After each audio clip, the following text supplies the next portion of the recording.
Somebody's here. Kay. Hello? Hello, hun. How are you? I'm wonderful. How are you? I'm, I'm happy. I hold on. Uh I haven't put my camera on yet. I see neither have you. We don't. Correct. We don't. Are you hiding? Yes, I am. I show.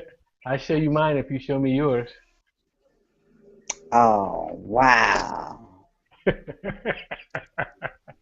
I look a hot mess. Wait a minute. Wait a minute. I'm getting double. A double. A double hit here.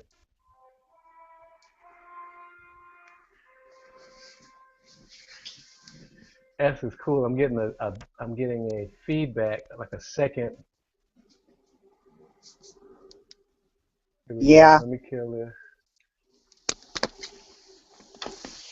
Hold on. Wait a minute. Let me turn this television down. Oh, that's you I'm hearing. Yes. I'm sorry. Let me turn That's this okay. television on. That's okay. No, no, no. I'm hearing. I was hearing an echo of the broadcast. I just heard what I just said to you. Okay.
Hello? There you go. She's Can you back. see me? I can hear you fine. Actually, a little loud. Oh, Turn it okay. down a little bit. There you go. You hear me? Yes. All right. So we're a little early. Craig and those guys are going to come in. They should be logging in about 5 or 10 minutes. So how are you? I'm fine. Hot mess, huh? You're not going to show me your picture? Wait a minute now. I don't know nothing. Up at the top, there's a camera. Wait a minute. You still there? I'm still here. Well, I'm not getting. Right in the center at the top, there's See it, but I see a camera. I see two cameras. there should be a camera, a microphone, invite people. The camera's at the top, not the one on the left. No, my camera is down the bottom. There's an icon for a camera. Your icon for the Right. camera is on the bottom of your screen? Yes. Oh, okay. This one. No, the video right there. Yeah, that one. I think it worked. It's not doing anything. Hmm. Oh, Sounds like you're getting some help in the background. Yeah, my little There you go. niece. I see something. I see furniture. I see But something it's moving. not me. You gotta push, turn, right. Oh, How I turn around. there you go. There she Hello. is. Aha. There she is. Yes. Sworn sliding in behind me.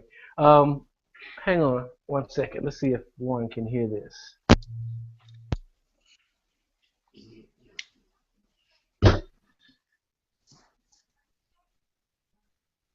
Okay.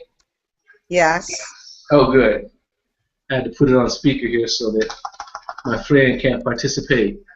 I got one of my veteran friends in here. He's helping me. He helps me with. We do these framings. These. I'll show you some of the stuff that we do. Why don't you bring me that? Let me show. Let me show Kay the kind of stuff that we do. This is Warren. This is his expertise here. We do these. This is a Motown. Try not to get glare in it. You see that Okay. gold record? This one is Hitsville, Pop Art, Daz Band, Everyday Love. Okay. Yeah, there you go. Try to keep my glare from my window from getting into it. Yeah. Anyway. Oh, now he wants me to see the rest of it. Oh, this is this memorabilia. This one is Shaka Khan. But Oh, hold okay. on. If I showed you my, Make the light bright. if I turn this around, you can see I've got others on the wall that he does. He's into framing. He's. Have you ever heard someone planting shade trees for you? You ever heard that term, planting shade trees for other people? No, I haven't heard that term. Yeah, he makes work for me to do. Okay. So now I have more stuff to dust. Okay. Right. You go to church today? Yes. You get the word? Oh, what a word. What a word. What word did you get? You're sideways. Okay, I'm trying because this camera is making me look like I'm little black Sambo. you just you just need some light. In fact, I probably need to turn some on myself. You just need some light. Add some I light. have light. I have light on. Ah, there you go. Ah, see, there you go. Okay. Well, black? Nothing wrong with being a black Sambo. You know. No, it ain't. But just not that dark. Are you familiar with A.J. Watkins, Reverend Rhino? No, I'm not. Let me see if I can put his link in here. He is a friend. We started this show. Oh, there he is right there. Speak of the devil. Speak of the devil. I just said the right Reverend Rhino, and there's his smiling face. K. What up? This is my pastor. Hello. Hello, how you doing? Hello. I'm doing just fine. All right now. I was What? asking, All right. what's up, what's up, little brother? I'm talking to you from the job now. I know you're talking from your job. I see you on your cell phone. I got some of that NSA stuff going backwards too. I was tracking you. Hopefully your phone Yeah. will be able to hang with us today. I hope it works out, man. I hope this 4G sticks around. We'll see what happens. We missed you last week. We got into religion. Oh, y'all got into religiosity. Was it religious slavery, or what is it? Or was it freedom? It was religious slavery. We were talking about the propensity of religious slavery in our society. The propensity of religious slavery in our society, huh? Yes. So I'm suggesting that let me guess that when you were talking about religious slavery in our society, you were talking about the substratums of religiosity of the various forms of denominations, not demonations, that have No, we were talking enslaved. about demonation. It was demonation. Demonation. Oh, Religion as a source of evil in the world. indeed. Hold on, Indeed. I'll be right back. Say again? I'll be right back. Okay, I was just I'll be asking right Kay. back. Hang on for a second. Now, Hang on. I'm gonna introduce the Reverend to you, Kay, while he's doing whatever he's doing. Okay. He is an elder in the Church of God in Christ. Church of God in Christ. He Mhm. is a 30-year veteran of the Marine Corps Force Recon Ranger, which means for 30 years his job was to kill people. He now works with some secret organization in the government. I don't know whether he's CIA or NSA or something like that, but he's working with them. He used to be the breach guy. When they come and do these raids and they blow Mhm. open the door, he would be the Mhm. first guy in for Okay. the DA and that type of thing.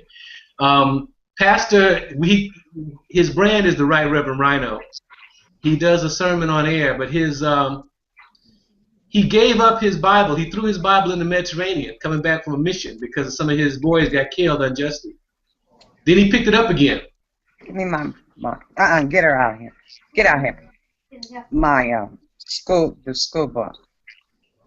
He picked up his Bible again because he felt that there was a need to get the truth out in the society about religion, about what's going on. Mhm. So if he has read the Bible and studies the Bible in several languages, including Greek and Latin, and I think he reads Aramaic too. So Okay. he's made his life work. So I was going to ask about the word. This man is he is a Bible scholar expert. Just If okay. you want to ask him about anything that has to do with the Bible or the word, this is the man that you want to talk to. Oh. Do you Oh. are you one of those believers that question your pastor? Or you just believe your pastor? Do I question him? Do you question him or do you just believe him? Well, yeah. I question. I do have questions for him. We got about another 5 minutes. Let me. I'm going to send a couple of texts while we sit here. Feel free to ask me anything you would like while I'm getting set up here. Okay. I didn't know we were going to do this. I was Oh, it's an participating. online conversation. You can hide if you'd like. Okay, thank you for you can mute if you mute your. I'm sorry, if you turn off your camera, it'll just put up a picture. It'll put up your Google picture. Allow me to demonstrate. If I turn off my camera, it just puts up that, and you see a Okay. sound thing that tells you that I'm there. So if you don't want to let people know that you're sitting in your bed on worldwide Yeah. broadcast, Can you tell? I'm good at Wow. stuff like that. I'm good at stuff like that. Okay, let me turn around this way. Okay. There you go. That's a nice headboard. Thank you. So what was the word about today? Oh, we in Bible study we were in the book of Jeremiah. Jeremiah. Jeremiah. And what was the message? Wow. Our message. Let me get it correct. No, what did it mean to you? You know, let me elaborate on this right and what I got out of it.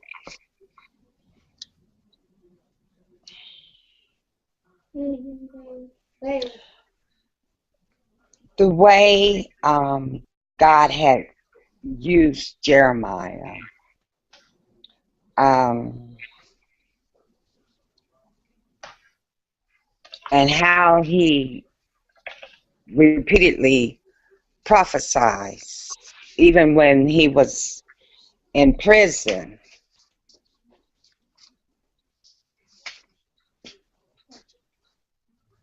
Which was I think it was amazing because instead of him being locked locked up in this one facility, in this one cell. He wasn't. He had the privilege of moving around, and while he was moving around, he still was prophesied. You know, God was still using him in that, in the prison.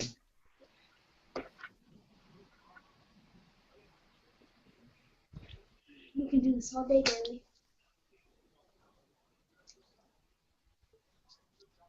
What did I say?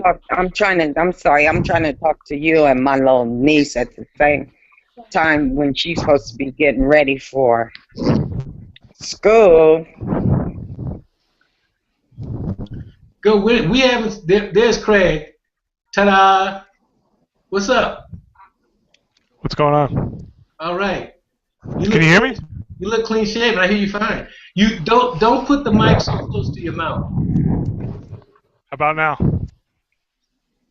Yeah, that's better. What happens is first of all, you breathe like a bear, so it sounds like a thunderstorm because I hear you breathing, and then it pops. It pops. So I got my friend Warren is here. He might come in. So I'm on the speaker. I'm on the speaker of the computer. So can you hear me? Okay. Sure. Okay. So because he might want to, I want him to be able to hear this conversation. We got Kay Allen. Kay is new. She's coming in for the first time. AJ was just here. He dropped off to go do something. He probably had to go, fight crime for a minute. You know how he is. Craig, why don't you introduce yourself? Hi, Kay. Hi, how are you? I'm good. How are Great. you? Wonderful. She's got to be wonderful. She's sitting in bed. She's gonna broadcast from the comfort of her boudoir. Oh yes. Oh yes. Craig is in an undisclosed location in Mexico. You need something to write? Craig is located in Mexico. Craig, why don't you tell Kay a little bit about yourself, your book, that type of thing, while we wait. We got another 3 minutes or so. Say that again now. I was gonna let Craig introduce himself. Okay. So you want Pepsi or Coke? What I just thought, Sanchez.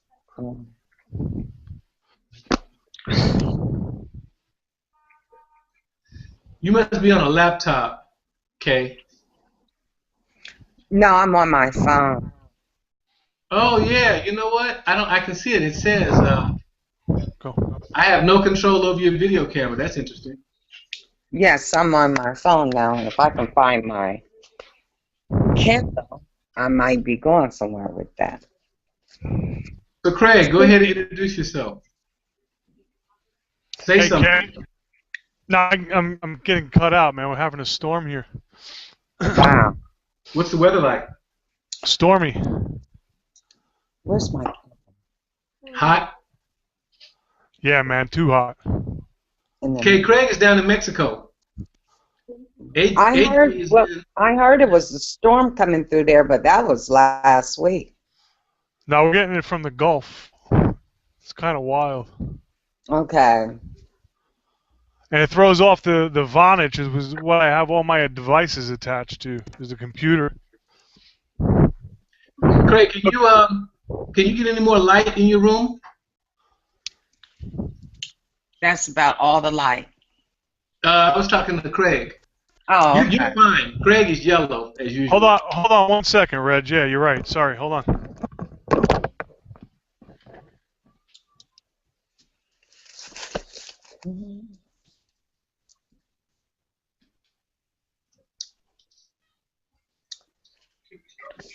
Let me see if I can get a Pencil, a black pencil.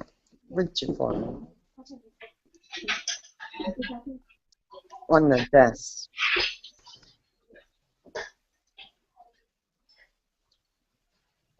Okay. I don't think I'm going to be able to get it on my Kindle. I'm going to see if I can play I'm going to play the intro to the show. People are going to be logged. I'm going to play the intro to the show, you guys. So see if it. So what is the conversation? What is the talk gonna be today? Anything you want, Kay. Oh, We could no.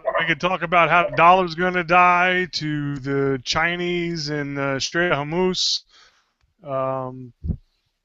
spirituality, real estate, business, religion. You know what? Hey, Craig, I kind Excuse of me came up. for a minute. Excuse me. I have to excuse myself for a minute. Okay, Excuse me. I'm gonna mute your mic for a sec. You know what, Craig? I was this thing on mute. I don't think I have any control over her phone. That's deep. I wrote down a little intro, and I put that on the page.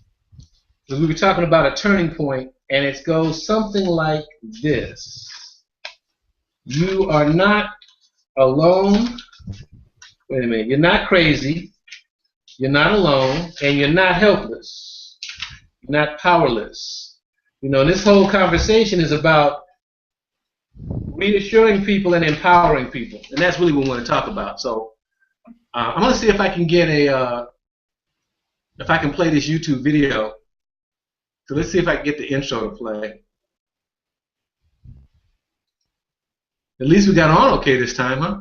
Yeah, definitely. It's funny though because that's not the link that Google tells me to put up. No, but that's the one you have to put up. That's crazy. Yeah, so I mean you wouldn't know. All right, hold on. I'm on this waiting for this other page to load because I had the link for the show. Wait a minute. Maybe I can grab it real quick from here.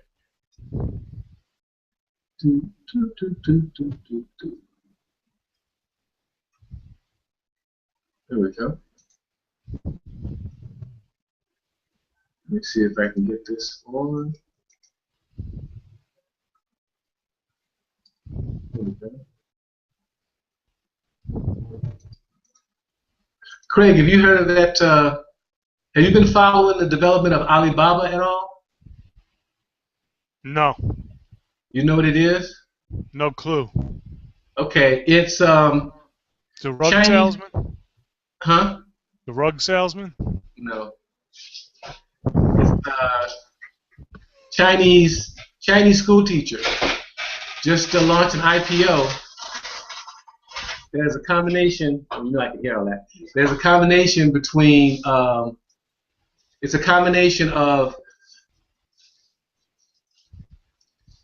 eBay, Amazon.com, FedEx, and PayPal.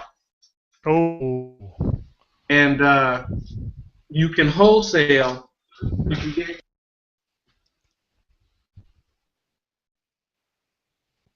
You muted yourself, man. Reg, you muted yourself. I did. Oh, sorry.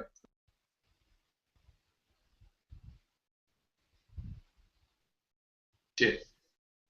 Could you see that video? No, I don't see any video. See, supposedly I can play this video and you can see it. But when I play it, I have to share it. Let me try share screen. Let's chat.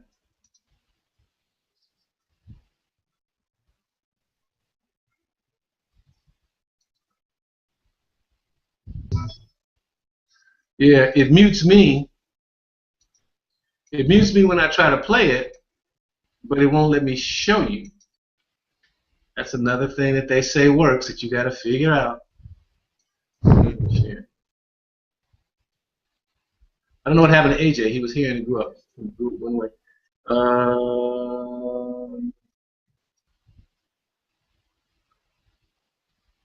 Let's get it going. Okay, let's do that. Let me get out of this.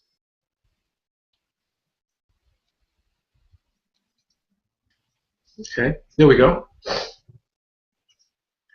So All right. So like I was saying, the concept is to be reassuring. I don't know what you've been following lately in the news. This thing about Alibaba is interesting only because it gives you access to wholesaling on a different level. You know, so many things are being manufactured in China right now that to have access directly to manufacturers, you know, could definitely be a benefit. And because you can sell on it, it might be a place for you to sell your product, that the salt.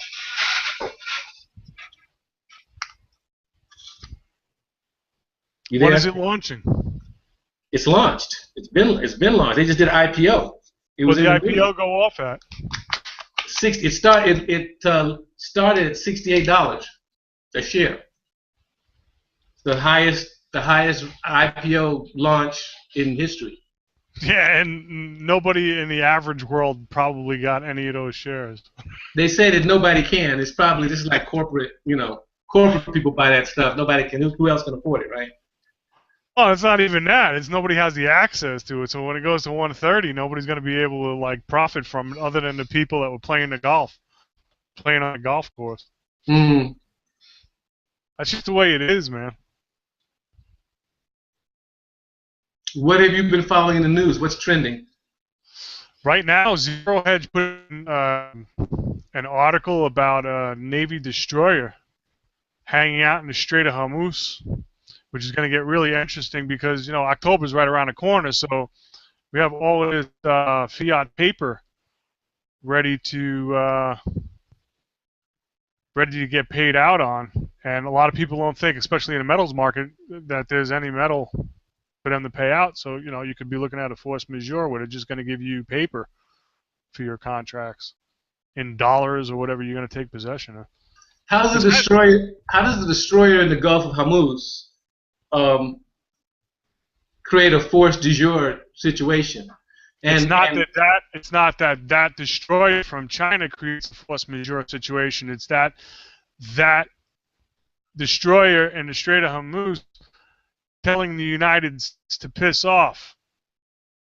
It's a Chinese destroyer? The Chinese destroyer.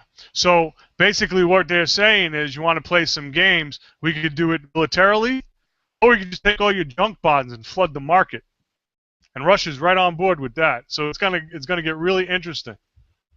Okay, so for Kay's benefit, just coming in the middle of the conversation, why don't you just enlighten us a little bit about when you're talking about a force majeure situation, you're talking about fiat currency payoffs on bullion.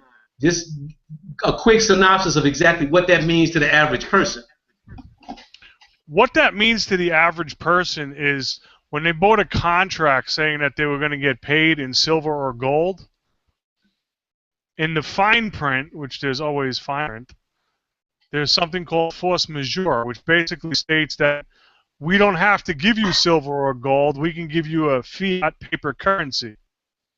And we're going to do that because we don't have the gold to begin with, because we were lying, cheating thieves. So when you were looking at having a nice retirement of 100 or 200 ounces, you're going to have $2,000 to $4,000 US. So when the dollar starts tanking, you have something that's depreciating instead of silver or gold, which will appreciate. So Kay, just to kind of bring you in the conversation. I'm going to make a statement basically, and you can agree. I want to get your opinion on it. Warren, you can pipe in if you'd like as well. As we look around the news, we see one thing after another designed to stress us out, get us worried. It looks like, we're coming to the end of days, the world's going to hell in a handbasket. The cops have become militarized. They're beating people down, killing people in the streets. Our financial system is backed by paper money that has no gold or silver or anything else behind it. Craig is a financial expert, and he's brought us to our attention that even if you buy gold or silver, unless you actually get the bullion in your hand, unless you get silver ignats or coins or whatever in your hand, what force majeure means is that you're going to go in and say, I want my silver or I want my gold, and they're going to say, we don't even actually have silver or gold. If you read the fine print, we can pay you in paper money, and paper money is not what you want. So when you look at the things that are going on in the world, everything from the way music has degenerated down to where it's not sustaining anymore. Young men running around with their sagging their pants, the proliferation of prisons and people being thrown in prison for non-dangerous, non-violent crimes. Things are looking pretty hairy, pretty messed up. So what our conversation is about is not necessarily how we can fix it, because we'd have to all get together and move together as one to really apply solutions to what's going on. However, and there's so much effort being put in divide and conquer. There's really a lot. It would take a lot of effort for us to get together and march in unison. However, we believe that we can give people points and just information on things that you can do to kind of survive the meltdown, to be able to do the best you can, so that until things get better, you kind of survive.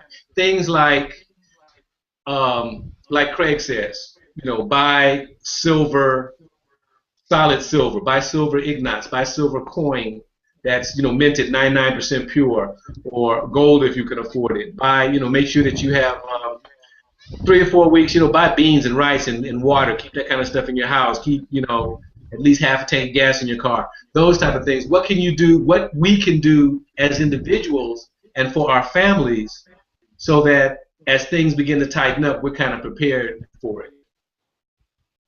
Do you feel like any of that resonates with you? Do you think things are really getting bad? Do you think that it's overblown? What do you think? How do you feel about it?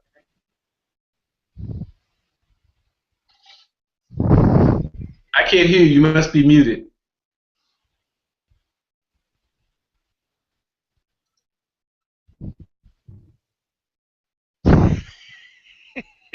I know. I can see your mouth moving, but you're not.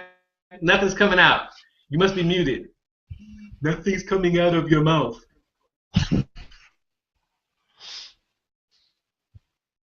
Somebody just sent me a message. Hold on.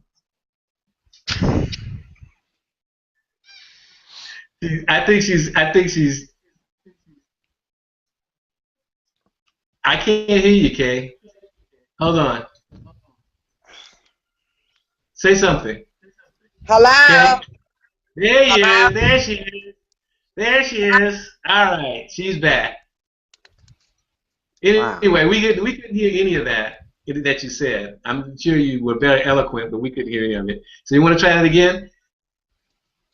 No. What I was saying is, as far as what's going on outside, like in the foreign countries, what's going on in the United States itself, as far as the sagging, police, brutality, is really, when it comes to here in the United States, it seems like we are very stereotyped.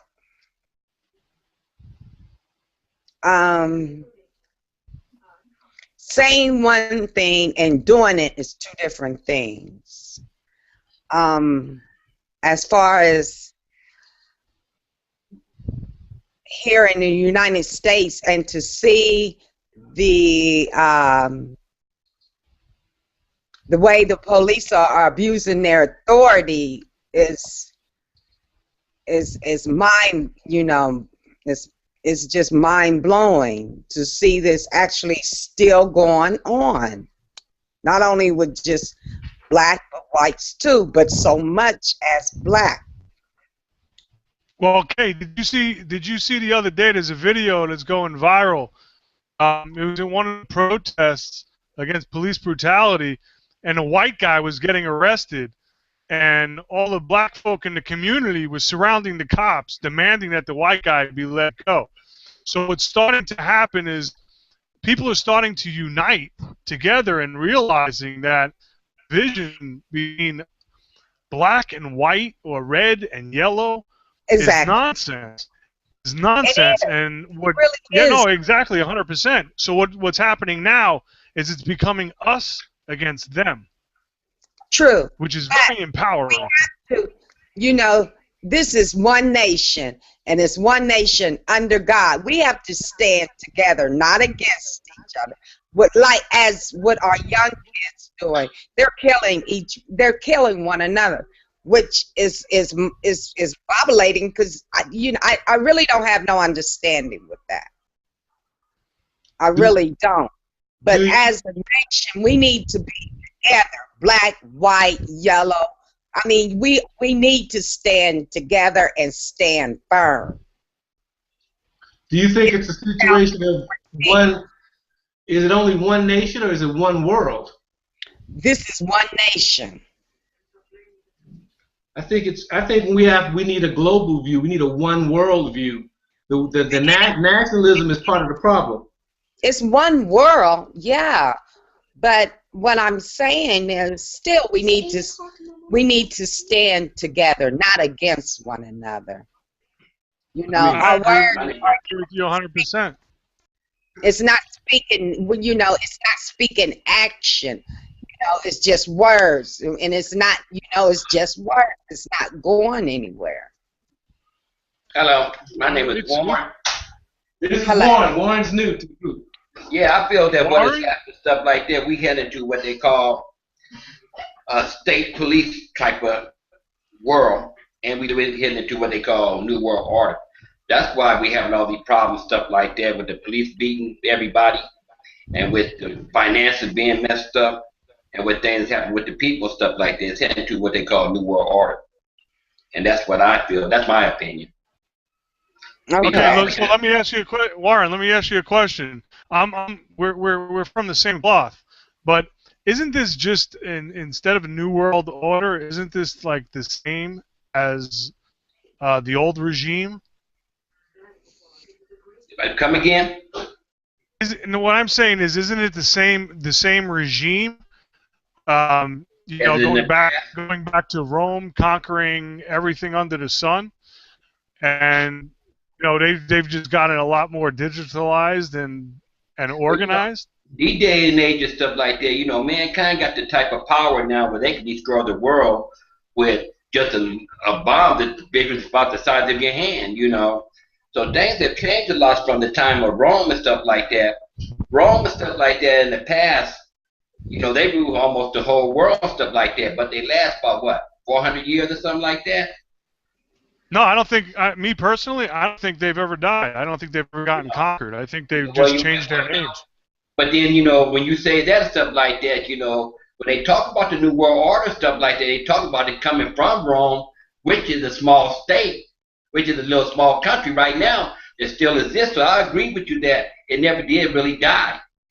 But, right now, it's being I would say it's being repeated.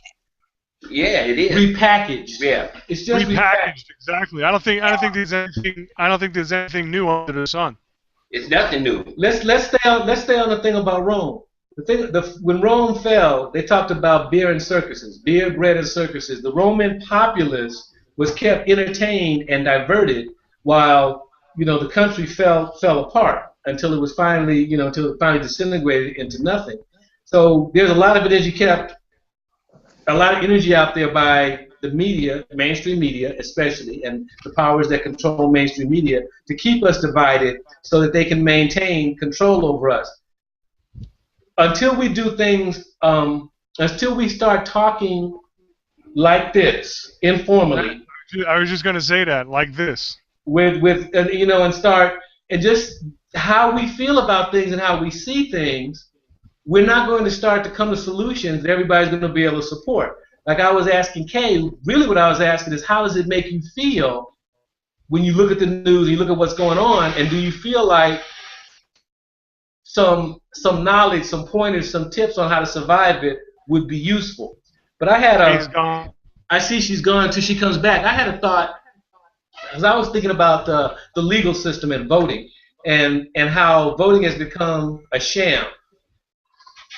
And I was thinking, well, how can we get some value back into voting? All these laws are being passed. We don't even know what laws are being passed. But imagine this. So let's say that there's 100,000 registered voters. Let's just use 100,000 as a number. 100,000 registered voters. Well, let's say there's 300 million people in the U.S. So let's say there's 100 million registered voters in the U.S. 100 million people are registered to vote. Congress or the Senate or the president wants to propose a new law. If 80% of the population, 80% of registered voters, do not consider that legislation, it should be just discarded. You see what I'm saying? Sure, but that'll never happen because you're already going in with loaded dice. Yeah, I'd agree with you, because the thing about it, stuff like that is, well, once upon a time, when you look at the Constitution and all that stuff, it says, we the people, for the people, and all that. Once upon a time, an everyday American woman or man could run for office. You didn't have to be rich. But you look at the last few elections and stuff like that, with everybody running stuff like that was campaigning, they spent over a couple billions of dollars and stuff like that. So they got to set up now stuff like that an everyday American could not run for a high public office. You got to be rich. And you know how that works with the rich people, stuff like that. The rich get richer and the poor get poor. They want us to be where we at. Exactly, and they also want us divided. See, I get cynical as I get older, and I think what's going on now with race and everything like that is kind of, I look at the Council on Foreign Relations and Trilateral Commission and stuff like that. These guys are selected way before they've ever been elected in the country. And I think they kind of needed the fool, and I think they have the fool in office right now. Wow. Hello. Hello. Were you getting ready to say something? No, that's I said that I think they have the fool in office right now. And that's a powerful word too. The only thing that divides us is like how everybody talks about the president is black. He's the first black president. And I'm like, that's not necessarily true because John Hanson was the first black president. He's the first black president to be acknowledged as the first black president. There was a black president before then.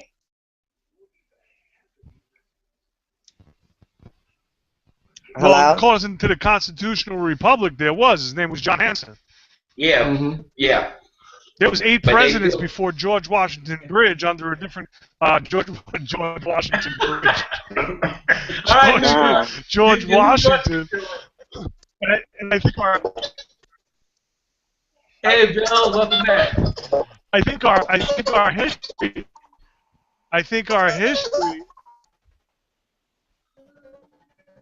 Got cut off. I think we're getting some feedback. Bill, do you have another monitor or something on? We're getting a sound that sounds like Mickey Mouse in the background.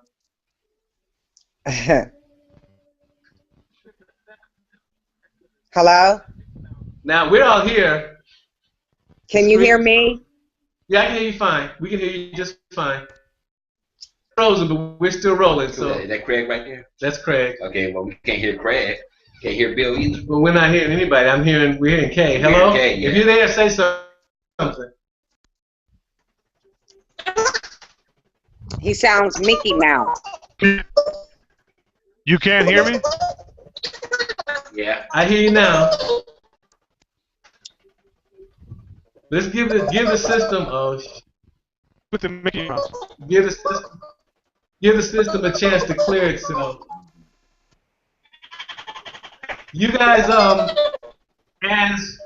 if you can hear me, as more people log on, my computer is probably going to be a little taxed, So I'm going to log out of Facebook and all that other stuff, and you guys are going to have to invite people. I want to give my computer the chance to work just on this. So. Wow. I don't think we should invite anybody. It's jam the system, man.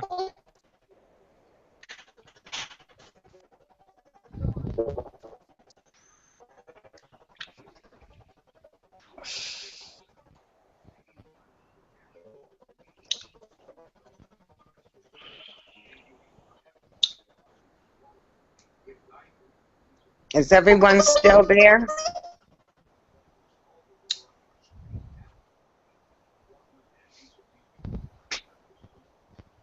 Oh, wow.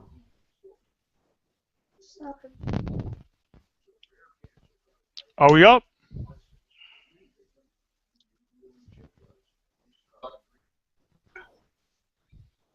All right, everybody there? Yes. Okay, guys, do me a favor. As more people log on, I think it's really taxing. It uses more resources on my computer, so I have to log out of everything else. So I can't invite anybody else on Facebook or anything like that. So if you guys would, if you think about it, just send your friends a text or just pass that link on to them. You can just copy the link at the top of the screen, that HTTPS plus google.com. If you copy that link and post it in the Facebook to your friends, they'll be able to just join in the same way that you did. I don't know what happened to Bill, but you guys are hearing me okay. Craig, Yeah, we'll just keep going. Yeah, we'll just keep going. Yeah. So anyway, where were we? Kay, I was asking you how, when you look at the news, you look what's going on. You look at. I was talking to my cousin about like the young men sagging, and the other day I was here in my condo, and some lady was arguing with her son, and it's like black culture has become so negative that it's even hard for black people to like black people. They've got divide and conquer down to a science. How do you feel about that?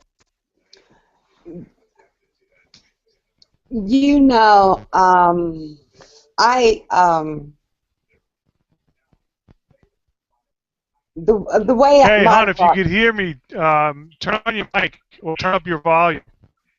it's turned up. Let me see if I can turn it up some. How's that, Craig? You got to be able to hear it now. I turned it way up. Can you hear me now? Yeah. Craig, is that better? Yeah, you're coming in all staticky, bro. Is it? It's fine on this end. I think you're just having storm issues.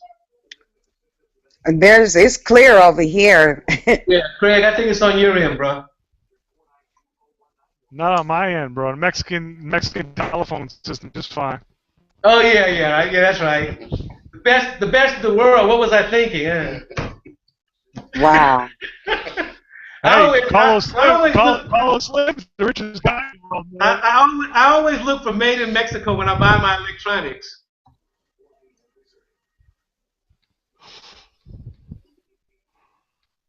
Okay, you were gonna say so Warren it is? Warren, yeah. So where are you from, sir? I'm from California.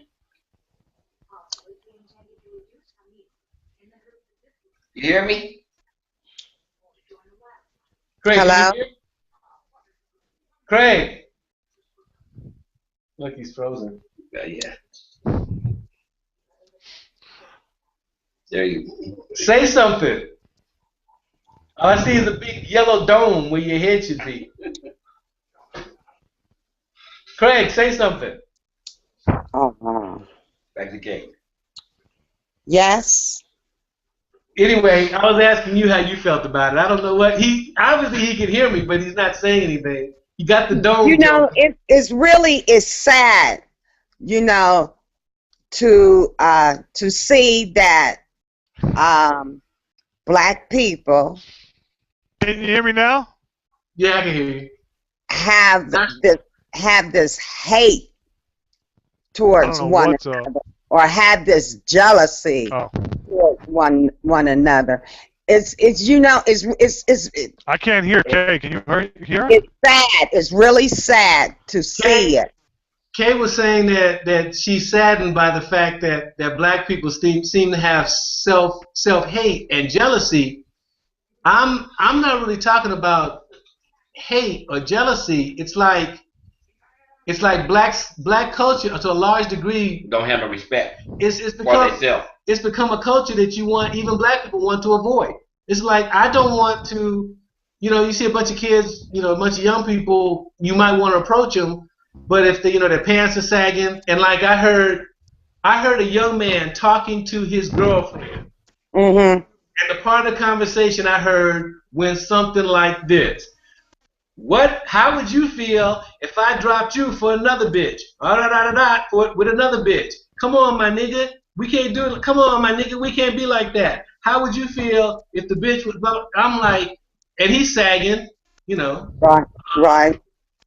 that I don't hate, I'm definitely not jealous. I No. don't want to associate. Ignorant, yes. Ignorant, yes. And ain't no envious there either. What's funny is that I can't even assume that he's ignorant. He's speaking in an ignorant manner. He's using a vocabulary that suggests that, but for all I know, he could be a college graduate. I don't know. It's become Exactly, but that goes to show you how much respect people have. Okay, so for let one me ask you a question as an ignorant human. Why does everything have to be labeled? We're just conditioned to do that. Now, I think it's just conditioning. No, exactly, because all I hear in like the black, all I hear in the black community is we need to support black businesses, we need to support black brothers and sisters, we need to support, and I'm like, I thought segregation was over. Why don't we just support each other? And True, but not the mindset that one tribe has to defend itself against another tribe is kind of ignorant in my point of view. Because if we're trying to get solutions going, how can you keep one group away from another group? But it's not like that, Craig. And we're talking about exactly the same thing. So it's not. You got to do something to your mic, bro. Me? Can you hear me? No, you got to do something to your mic. You got to do something to your mic. Wow. Okay. Craig, you're having problems on your side because we're hearing each other. Yeah, but it's cracking. No, it's on your side. Try the connector where you have your mic plugged into your computer. Try twisting it a little bit. Sometimes you can get a little corrosion or something in there. You're down there with high humidity. Hold on a second. You heard him good right there. Mm-hmm. We heard you fine that time. I think he got disconnected. You know what, Kay? What he's saying is, it's like I've been approached by the black Muslims, to become a black Muslim. The problem I have, they got so much positivity going on with the black Muslims, as far as how they appear, education, they get in business, that type of thing. We call bean pies a business. But I know a lot of Muslim brothers, especially New York, Chicago, places like that, and Muslim brothers that are rocking and rolling, and especially around the world. My problem, though, is with the black Muslims is that unless a solution encompasses everyone, it's not going to work. We need everybody involved in the solution. And if for us to depend upon the black community to support black people is I think kind of backwards way of looking at it, because we're asking the weakest, most subjugated part of society to help itself, as opposed to reaching out to the world and to other societies and trying to integrate. The problem with with reaching out and breaking the bonds of segregation is that who wants to assimilate with somebody who's my nigga and this is a bitch and my pants are sagging? Exactly. That's a big part of it. So how can you reach out to another community to get help when you show up at the door in a manner that's going to be offensive? And when I say offensive, no, a manner that's repulsive. a manner that's going to make people not want to be associated with you. You know, because I see guys walking around with house shoes, black socks, you know, sagging pants, and a wife beater, calling everybody my nigga. I don't want to go through the whole education process of having a conversation. It's just too much work. You know, I agree with But that kind of mentality. That not only you're not the only person that feels like that, but that's the only way. And I feel, because I'm a talkative person, you know, I can, you know, meet a stranger and I just start jabbing about whatever it is, you know. But until we get to that point, and it's going to take, you got to educate one another. Well, I mean, I looked at this when I heard this brother walking down the street. As he approached me, he saw my dog, and he gave me a compliment on my dog. And I could have stopped. I thought about stopping and saying, "Bruh, have you ever considered what you sound like to people who hear you talking right now? Like the couple I heard arguing, and they're arguing out in the street. This mother, I think mother and son arguing in the street. I said, do you ever wonder what impression people get of you when they hear you and see you behaving this way?" And then immediately I realized that obviously they don't care. If they cared, then they wouldn't be behaving that way. It's not like they hadn't thought about it. They don't care. They feel like it's nobody's business. No, they don't care, and the simple reason why they don't care is because nobody comes out of their community. That's one of the biggest things that I've found, like, you know, just doing like rehab houses and stuff like that. People will not leave their community, and regardless of whether they're Italian, black, Hispanic, their lives are limited to 6 blocks or 10 blocks. Mm-hmm. And I agree with Craig was saying earlier, stuff like that when it comes to say, supporting black business. You know, when you look at a lot of black business became successful, it was people of all races that supported your business become successful. Absolutely. You know, Motown became successful because of all the people that bought from him, because that's what he was after. He was after for everything to be world music, the whole world to buy his stuff. Same thing when you look at Jet and Ebony and Johnson Publication, the same thing. So just blacks supporting blacks, no, we need everybody to support us. But then for everybody to support us, we got to carry ourselves in a respectful way and in an educated way. And we don't do that. A step, well, AJ, I think AJ No, we don't. AJ can co-sign on this, and so can Craig. Like you say, it's important to get out of your culture, out of your society, out of your little neighborhood. But when you go to someone else's neighborhood, you go into their neighborhood with an attitude of assimilation. You go into their neighborhood with an attitude of, I'm going to learn what they do, I'm going to learn what they eat, I'm going to learn how they speak, I'm going to go opening myself to the experience of this new society. I'm not going to take what I came from to this new place. I'm coming to experiencing something, to open myself up to new experience before I expect that new society to open up to me. Absolutely. I never went to Jerome Avenue in the Bronx or Bed-Stuy or Newark or Orange or Miami or Detroit or bringing my cultural background with me. That was ridiculous. Oh. So the point is, you went in a way you were considering the fact that you did not want to be repulsive. Now you knew, you can be offensive in a new culture because of ignorance. You don't know when you go to a Muslim country, don't show them the bottom of your shoe, or don't offer your ain't going to a Muslim country. There's some places I don't even want to fly over right now. Say what? I said I'm not going to a Muslim country. There's some places I don't even want to fly over right now. Yeah, that's not the point. The point is that it's easy when going into a new culture. It's difficult to not offend if you're not 100% educated about that society and what is or is not acceptable. But at least you want to go in minimizing your degree of repulsiveness. You don't want to be repulsive.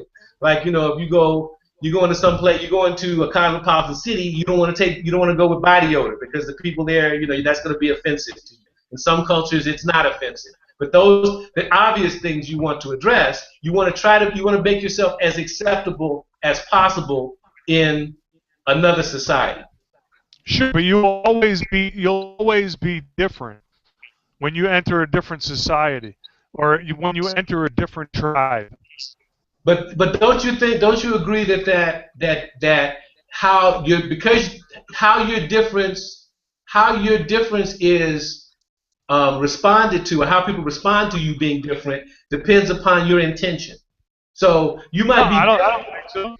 I don't think. I mean, when I used to live in Jamaica, I used to have to fight my way out of places just because I was a white boy. no, And then, that's because you're ugly, man. It's not that have anything to do with being white. well, it had nothing to do with ugly. It had everything to do with me trying to get some young lady someplace. Right, you're trying to come and you're coming and you're bringing that thing and you're trying to take my woman. I'm gonna cut you with my machete. That's right. But see, that's what I'm saying. Well, that never happened. You weren't yeah, right. You weren't trying to be offensive, and you definitely weren't trying to be repulsive because you were trying to attract the attention of a young lady. So, and you were accepted based on the fact that you were different, and somebody probably took you by the hand and pulled you aside and told you that, if you behave in this manner, you'll probably get further than the way you've been going because you were approachable. Because you were approachable. So, what I'm talking with Kay about is that we have a society of society is making it more and more difficult for our different brands, like you say, we had to put a label on things for us to approach each other. They like we have to put a label on everything. Humans love labeling things. It's just You want to be a simplification. Democrat, a Republican, a left wing, right wing. It's like I'm so confused. There's so many compartments to who we're supposed to be. And if you're a Republican, you have to think this way. If you're Democrat, you got to be like this. If you're black, you have to think like this. If you're white, you have to think like that. If you're Japanese, you're thinking like this. And it's like, no. How good is your food? That's the way I think. How good is your food? What's your auntie cooking? What's grandma making? What's your music sound like? Yeah, exactly. What kind of music are we going to be listening to this evening? Okay, so But that's just us. We're not ignorant to this fact. We're trying to be awakened. We're trying to be motivators, inspirators, musicians, artists.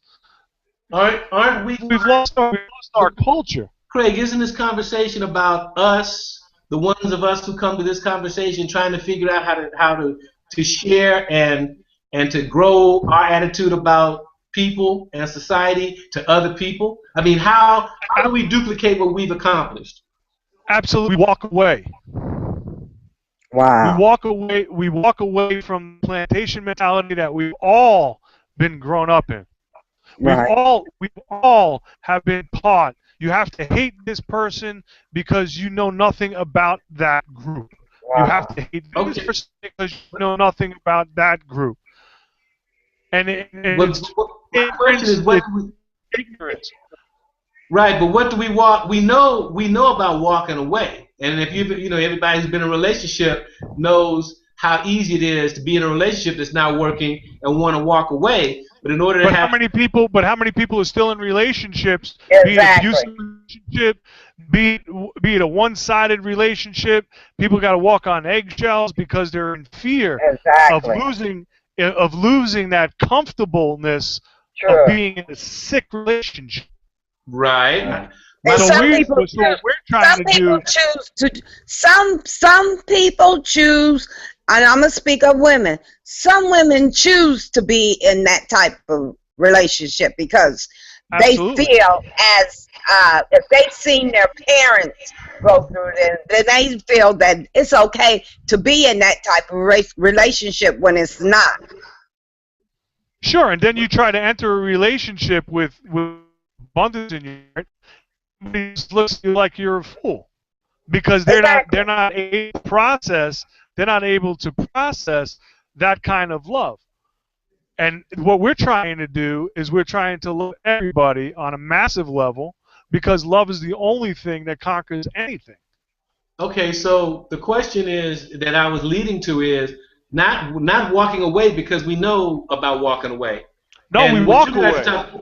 Wait, We wait, wait, wait, walk wait, wait, away. wait. Well, sometimes yeah, but we walking away from something implies walking towards something else. So what are we walking toward? Yes, you want to walk away from abusive relationships. Yes, we want to walk away from labeling people. But what do we walk toward? We I walk believe we should towards walk we toward our walk towards commonality. solutions. We The walk solution. towards the solution. The solution is unconditional love. That is Okay. the only thing you could walk towards.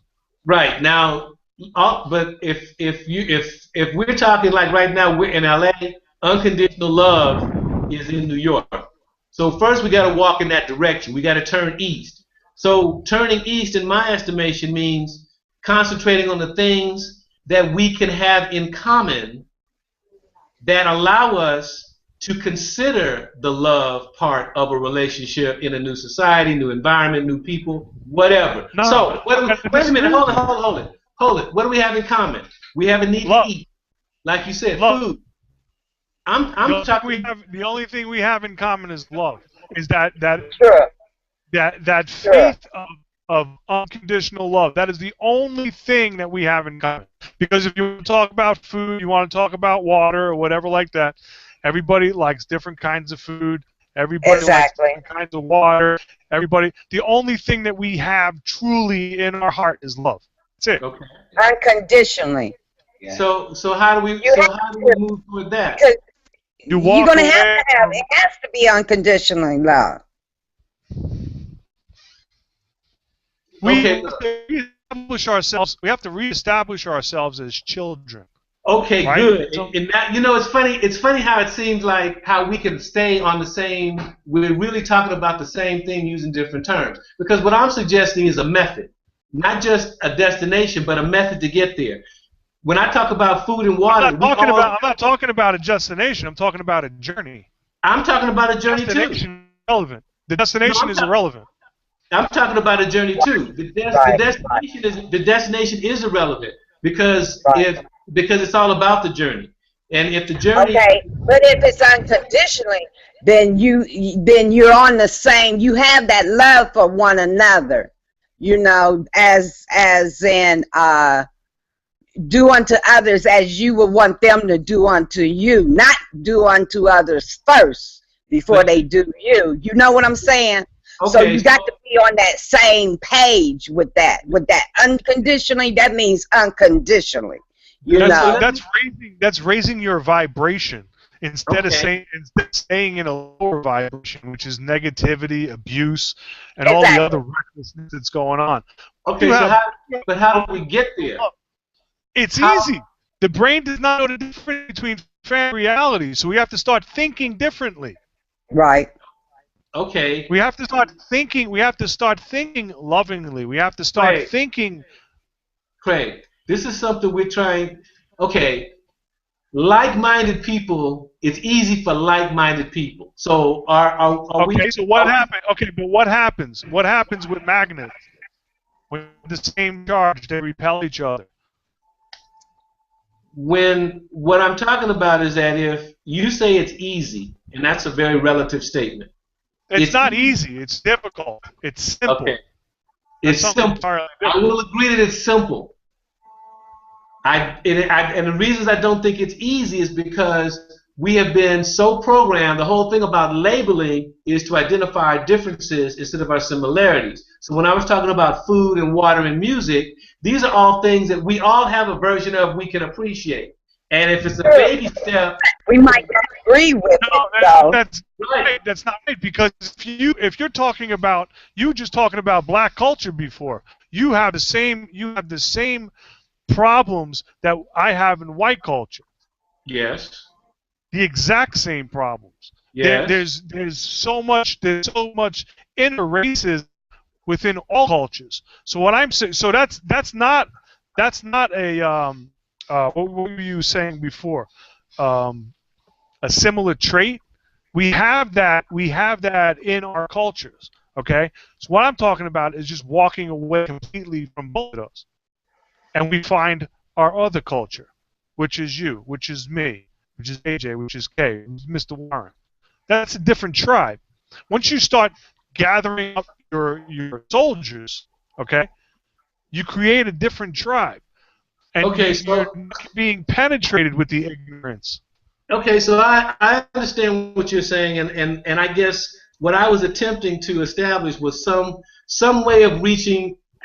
You're talking about going for the laydowns. You're talking about going for the people who are already attracting the people who are already similarly minded, instead Sure. of Why are you some going? method Why of. are you going for the masses? Forget about the masses, man. You're only gonna pick up stragglers like hunters. A lion is only gonna get a gazelle that's separated from the herd. So you're saying, so when you say it's easy, you talk about a new tribe. I You're don't just say saying it. I just. don't say it's easy. I say it's simple. No, I know, and I agree. I got that. It's simple. It's not easy. It It's is simple. simple because if you're in this group, this group of people who have that have that loving heart for one another, and that don't mind that time into educating, not only educate, but to have that time. What I do, with a lot of young, and it's my calling. I talk to a lot of teenage girls and boys. Been there, done that. Pull your pants up. Why are you showing your ass? Don't nobody want to see your butt. Pull it up. How do you expect to go to get a job with your Career. pants sagging all the way down to your damn knees? That's Pull right. them up. See, Stop being what I would do. disobedient. It takes, you got to talk. You got to talk. And with our kids, with people, period, you got to talk. Exactly. And there's Communication is nothing wrong.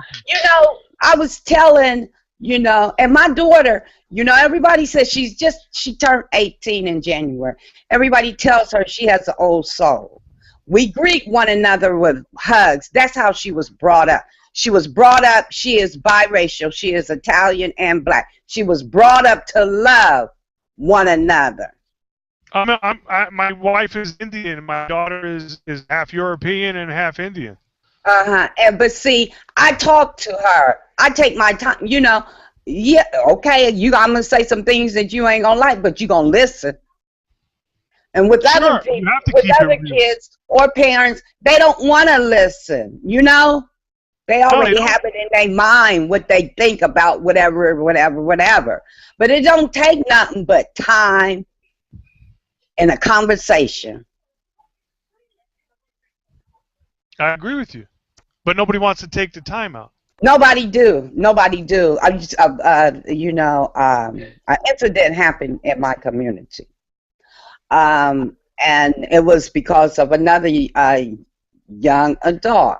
He's going to stalk his girlfriend.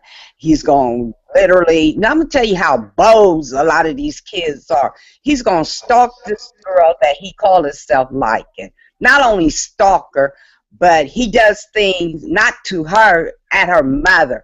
He flats the mom's car. He kicks the door in. So this young female has a brother, and they call it kidnap.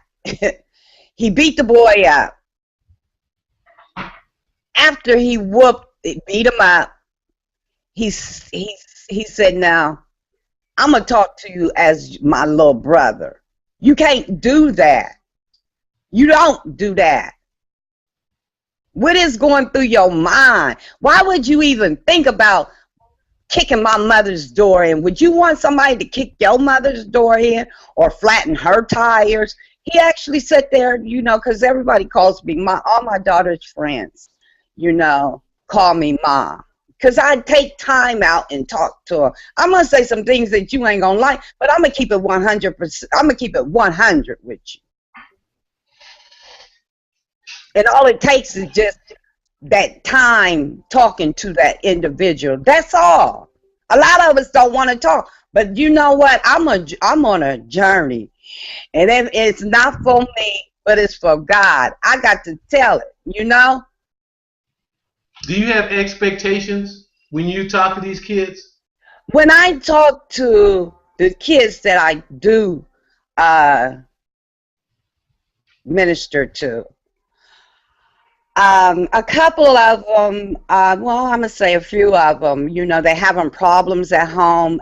Speaking as single parents, you know, uh, parents having problem with them, fights, going to school, stealing, breaking in people's houses, and this is, you know, when you know, the one particular guy that they said it was kidnapped and beaten up, but he was let go. I had just ministered to him, and the conversation was, you know, I said, well, you know, baby, I haven't seen you around. He was like, Mom, I've been in trouble. What kind of trouble? Was my response. He said, well, me and my friend, we broke in, you know, somebody's house, and we went to jail. So I said, well, what would possess you to go in somebody else's house that is not where you live at? And he looked at me and he just shook his shoulders. And like you know, I said, you know what? There is no good out of that. None whatsoever. What do you want to do with your life? The way you live in your life is not it's not good. It's not good at all. You're not going to be able to get a job. And you're only 21. You just turned 21. And you know, right today you're telling me, Mom, I can't find a job because won't nobody hire me. They won't hire you because of your record. Stop touching things that don't belong to you. It's so easy to do. You know? It's not easy. The difference When you between have your friends like And that's instigating what you he and said. doing He something. said and that's what he said. He said him and his little homeboy broke into someone's house, and they, you know, they got caught and they went to jail. So whose idea was it to break in? And it was both of their ideas. Well, my thing is, did you finish school? No. Well, what are you going to do? You going to just drop out of school? Well, I was thinking about, well, you're not doing anything but hanging out at your mom. Your mom is bitching you out because you can't even take the damn trash can out. What's up with that? Engineer all over. Your mom is working, you know, and your mom is working 2 jobs. You could do something. You can wash dishes, you can get that vacuum, you can clean, you can take the trash out, you can clean the trash can, you can cut the grass. There's a lot of things that you can do besides going up in somebody and giving your mama problems. Your mama don't have to go to work. Okay, so that conversation was a journey. What do you expect from that conversation, if anything? I expect for him what I expected. I expected what he did. He sat there and he listened. Do you expect his behavior to change? Oh, she dropped off. She expects your behavior to She expects my behavior to change. I don't know. You know, it's like you say, simple but not easy. Yeah, you can talk. We can talk to these kids. We can, you know, we have responsibility when you see one that you can reach. When you can No, reach. you know, listen, you know who we talk to? We talk to their parents. Talk to who? You have to talk to their parents. Why? Because if you talk to the kids, they're still going to be influenced by their parents. Yeah, If there's a parent there. But a lot of their parents and stuff is irresponsible. Oh yeah. We got kids raising kids now. You know? Exactly. So you have to start with the hierarchy and work your way down. You're not going to be able to work your way up. I don't see that as a viable solution right now. Just because these kids, and it doesn't matter when I say these kids, I'm talking about all of these kids. Because the kids that scare the living shit out of me are between 12 and 16 years old. Because they do things without any kind of remorse. And it doesn't matter if it's the white community, the black community, the Hispanic community, the Asian community. They're being raised on smartphones and idiotic peer pressure. Mhm. Yeah, because I was reading too, it don't have nothing to do with all the different colors of kids. It says that 70% of American children is illiterate. Exactly. And Oh, they didn't say you know. why. They said our children in America is Oh yeah. illiterate. Oh yeah. I was asked to be a volunteer, which is at one of the elementary schools here in Ohio. A volunteer, a teacher's aide. This is how I came up in school, elementary school, high school. We had that teacher's aide there. I was asked to participate in this one particular school.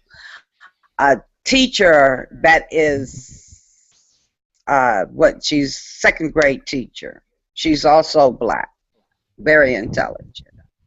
And she was sharing with me, she said, Mom, she said, this is really going to blow your mind. This is an all minority black school. She said, it really blew my mind when I walked in this class and we had all white teachers. Now, Yeah, it's like how can you do it right off the wait a minute, bat? Right listen. She said that at the beginning of school, she said, would you believe my second graders cannot add or read? I said, you got to be kidding me. She said, Mama, I kid you not. These second graders can't even add 5 plus 5. And that just blew my mind. I said, well, I have a sibling, which is my cousin. She participates. She's a nurse, teacher's aide. So she's there every day. And she confirmed it. She said, yes. I said, well, what about the parents? It's only 2 teachers' aide that they have. One's white, one's an older white woman. And she said, no.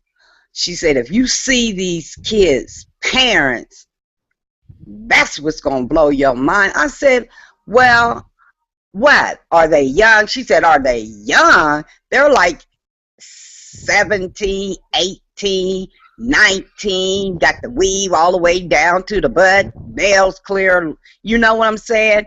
And basically, they're sending their kids just to get them out the house, away from them. But they got to go to school because it's a law. So you mean to tell me these, what's so mind-blowing? You mean to tell me, but then it's not mind-blowing. But that goes to show you how lazy we are when it comes to our kids. So imagine what they do at home. Is it laziness, or is it irresponsibility, or is it ignorance of how valuable these kids are? I mean, they're the future. It's every last one, all of it. All of it. Because I was thinking when Craig said talk to the parents, I'm looking at this, I'm thinking about the young man I mentioned earlier who's walking down the street talking to his girlfriend, my nigga, and what if it was another bitch? I'm saying now, what could I possibly say to his parents that would do anything constructive? I mean, what are they going to accept? Even if they said something to him, I can't imagine it having an effect. And that's what I was talking about. That's not what I'm talking about when I say speak to the parents. I'm talking about little kids. You can't speak to the parents, kids that are 15, 16, 17, home in the streets. Forget about it ever happened because the parents weren't able to.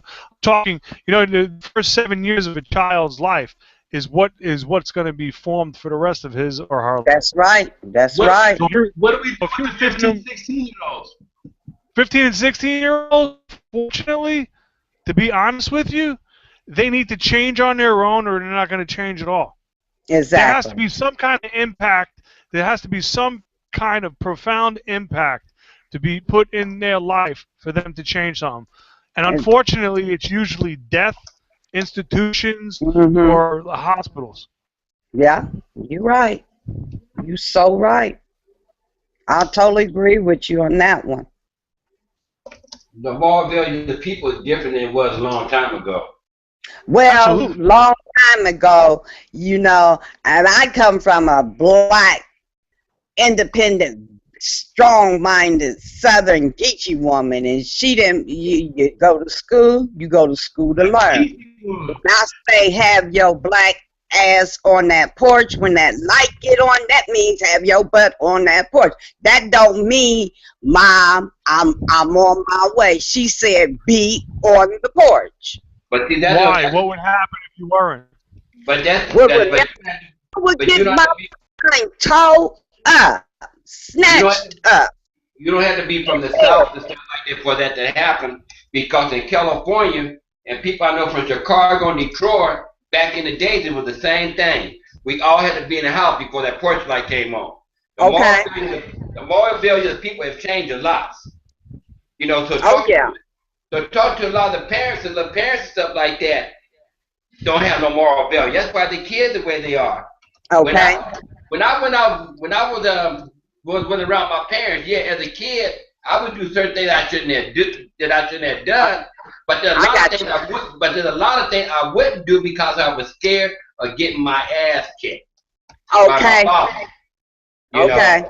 So the thing about, there was certain moral values and stuff like that. There's some things I didn't want to do because I was taught to be a leader, not a follower. I was not get robbing stores and doing it like that. I believe in getting good grades in school. I did my thing for smoking dope or whatever I wanted to do. Okay. But the thing about it, I got a good education. Right. And not only that and stuff like that, by the time and stuff that, when I got to high school, me and most of all my partners and stuff like that, we went to the service. So a lot of us is Vietnam vets. And that's what we did. We went to military stuff like that because we wanted to try to make improvements in our lives and stuff like that. Right. We just know the thing gonna turn out the way it did, but that's what our game plan was. But what you guys are talking about is a society where we felt responsible to another authority. So we're talking about kids that have no responsibility to any kind of authority except the authority of popularity of their peer group. That's all they feel responsible to is their peer group. Exactly. So Craig, I think you make a very valid point. It's no matter where we come from as men and women, when you turn 16, 17, 18 and decide to start running your own life, you have to decide who you're going to be regardless of where you came from and what happened. You got to work with the foundation you have and go from there and keep it moving. So absolutely. I'm glad you didn't say we had to discard that group, but you're right. They're pretty much on their own. We have to get the younger ones, like you say, 12 and younger, because the ones by 13, you pretty much have figured out what you want to do with your life. True, you're heading that direction. Right. No, I'm not saying discard. I'm not saying discard anything. You can't discard a human being, man. Shit. No. I'm 49 years old and I'm still trying to figure out what I want to do to grow up. Bro, I got you. Kind of rough life for 49. You look bad, dude. I just got to tell you.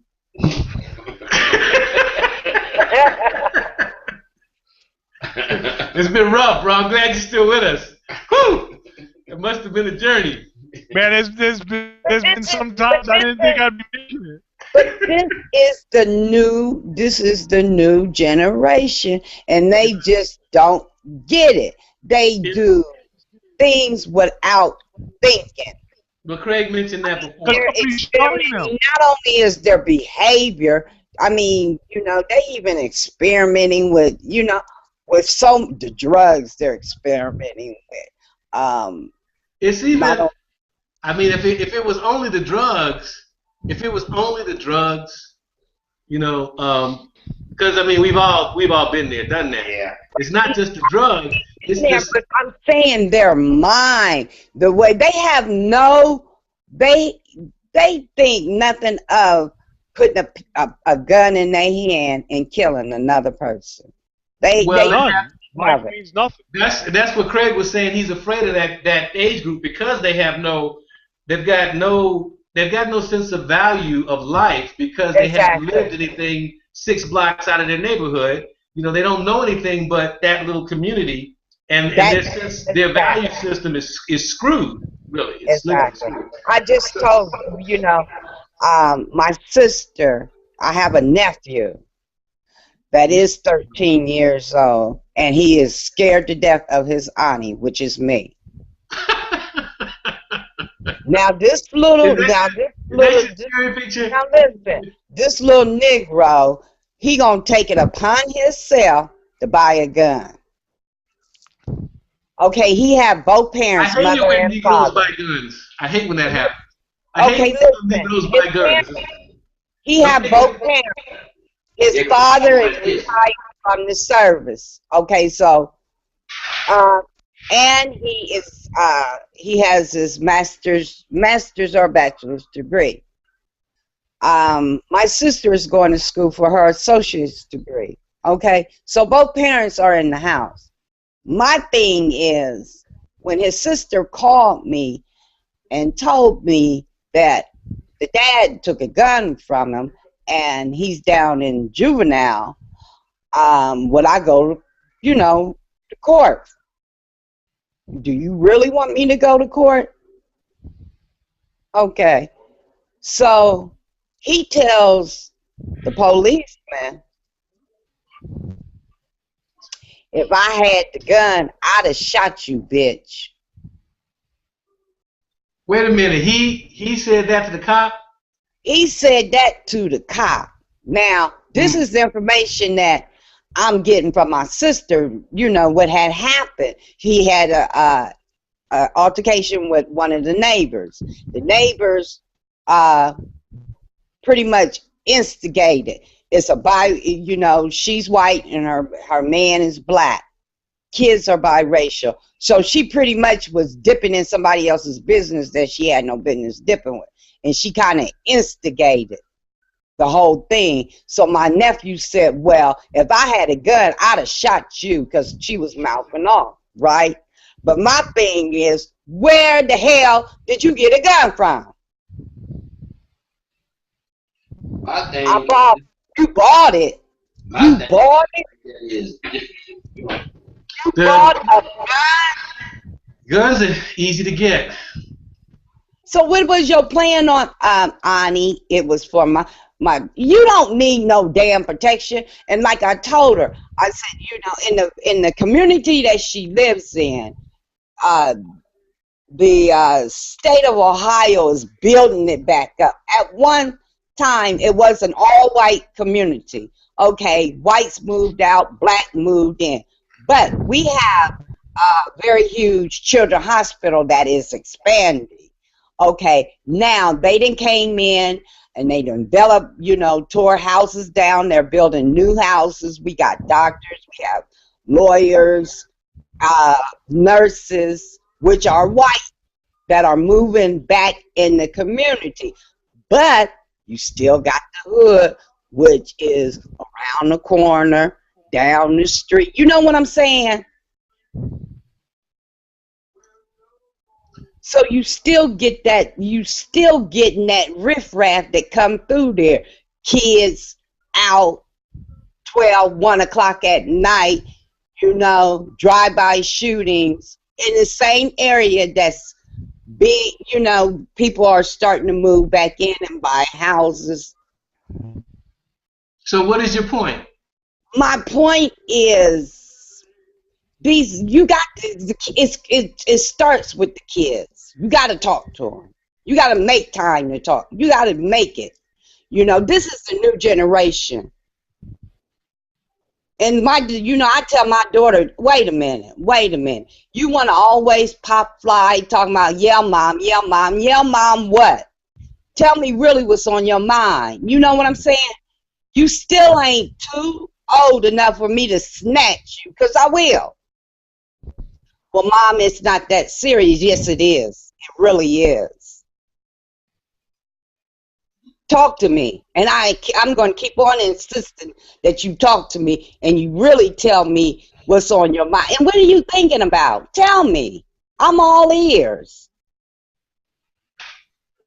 And she does. A lot of her friends says, wow, your mom is so cool. She's so down to earth. And y'all have that friendship where You can talk to your mom. Yes. But see, that's a resource. That's a resource that everyone doesn't have. Exactly. And it's no, you are not, there's no excuse. There's a reason for you not to figure it out, but it's no excuse. So if even by 17, 16, 17, 18 years old, if there is no Aunt Al and Aunt Kay to talk to, then we got to figure it out. They have to figure it out themselves.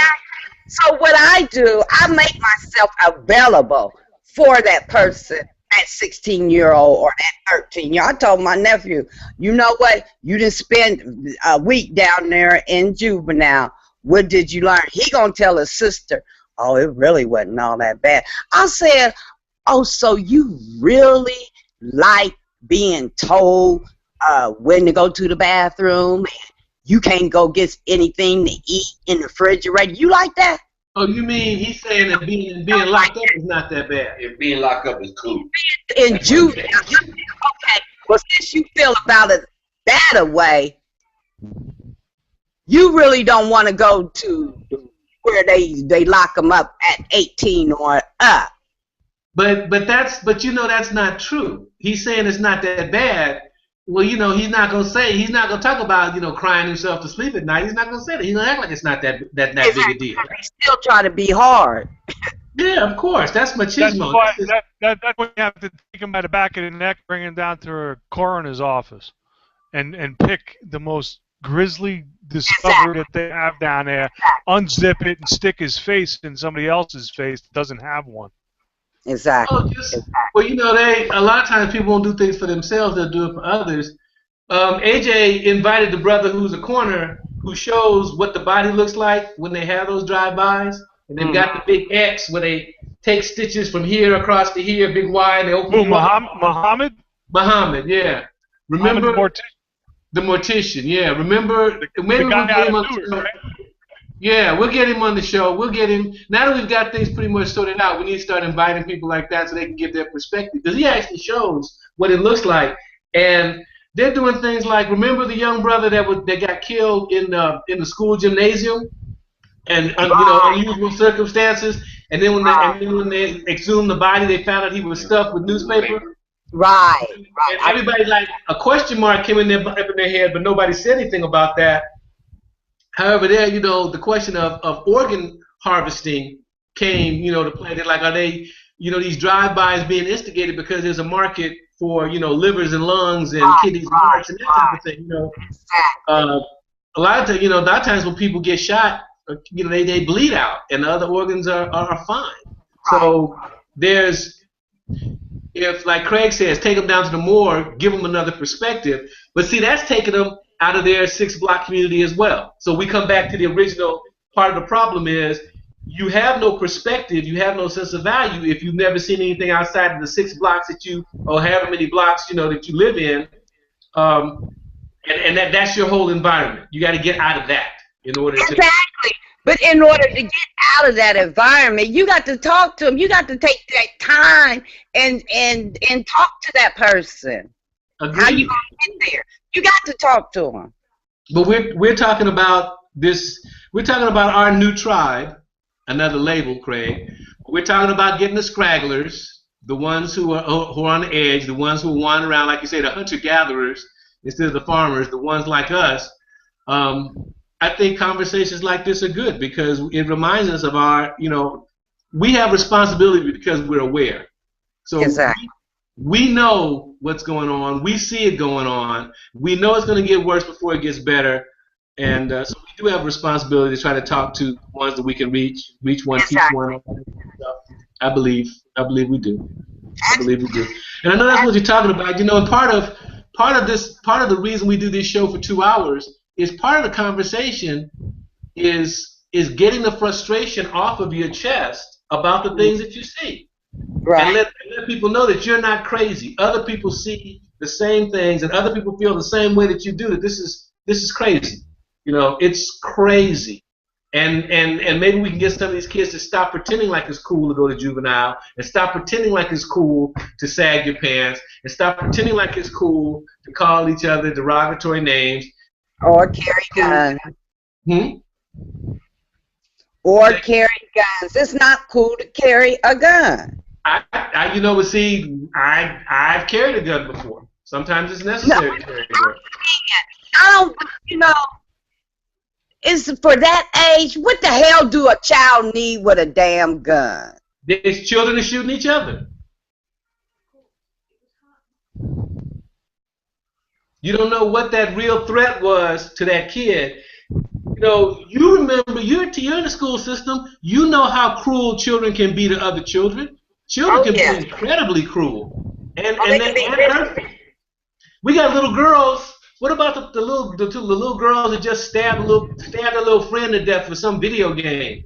And you know, kids coming to school shooting each other and I mean that type of thing. Kids talk to other kids about those things. They don't come and talk. They don't talk to their parents because they don't see parents as an authority. They might come to talk to you or me or Craig or Warren. Right. You know, I had a young kid I was mentoring come to me. They wanted him to sell crack on the corner. And I was glad he came to me, you know, and asked me what I thought. And it's really funny because the way we started that relationship, I was mentoring the class, and he kept looking at his watch. And I asked him not to look at his watch during the class, respect the fact that I'm spending my time here, you know, trying to help you with conflict resolution, as opposed to, you know, and you're disrespecting me with that. And he continued to look at his watch until I went over and turned over his desk and shoved him up against the wall and told him, "Look, I'm not your mother. I'll choke you out." I know you're right. You know, so it was after that, after me pulling him aside and saying, "Listen, I'm not just going to stand for any type of behavior from you," that he asked me, "What did I think about selling crack on the corner?" And I told him, I said, "Well, you know, look at the evidence yourself. What happened to the kid who was on the corner before they offered it to you?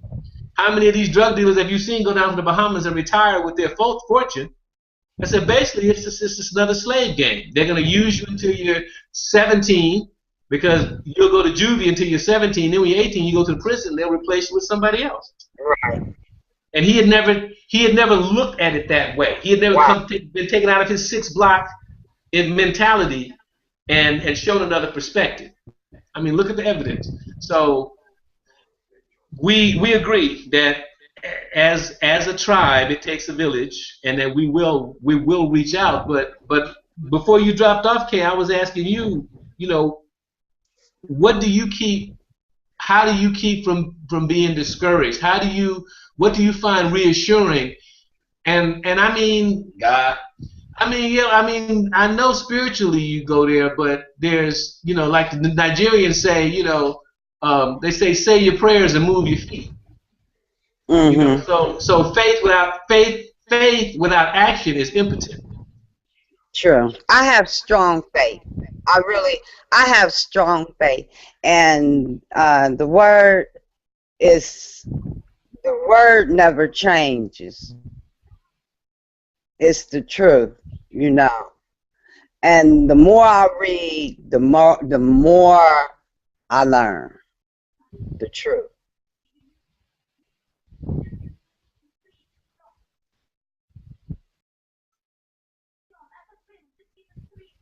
Give me an example. Well,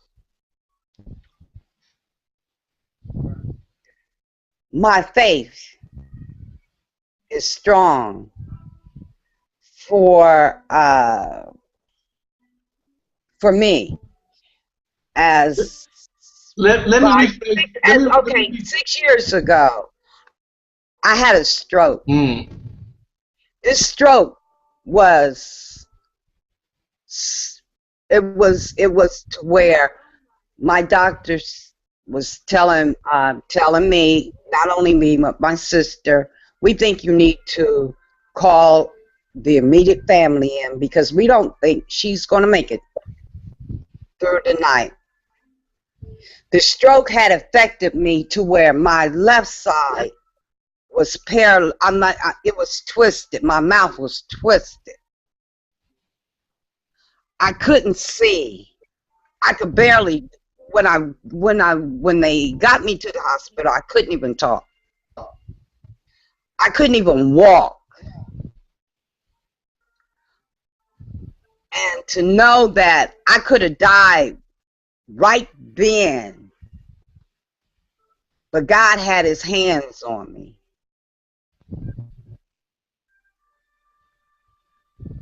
And when I became that new creature, when I gave my life to Christ, I accepted him as my Savior. And the more I read the Word and to see the work of a true living God, it was just mind blowing, because this had never happened to me. Never. Where they said that I wouldn't be able to walk, but my doctor is a living witness. He calls me his miracle patient. He calls me his miracle patient because he's seen the hand of God work right in front of his eyes.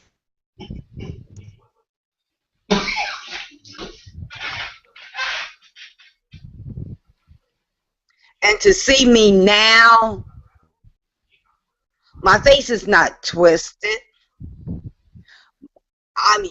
Yes, I'm kind of paralyzed, but I shouldn't be walking or talking or, seeing. I had to do this I had to learn how to feed myself. I had to learn how to walk all over again. I had to learn how to talk. Everything was a challenge to me. But as I say, his word, I stood and I'm still standing on his word, because he is a man that don't lie. And I have to continue on trusting him.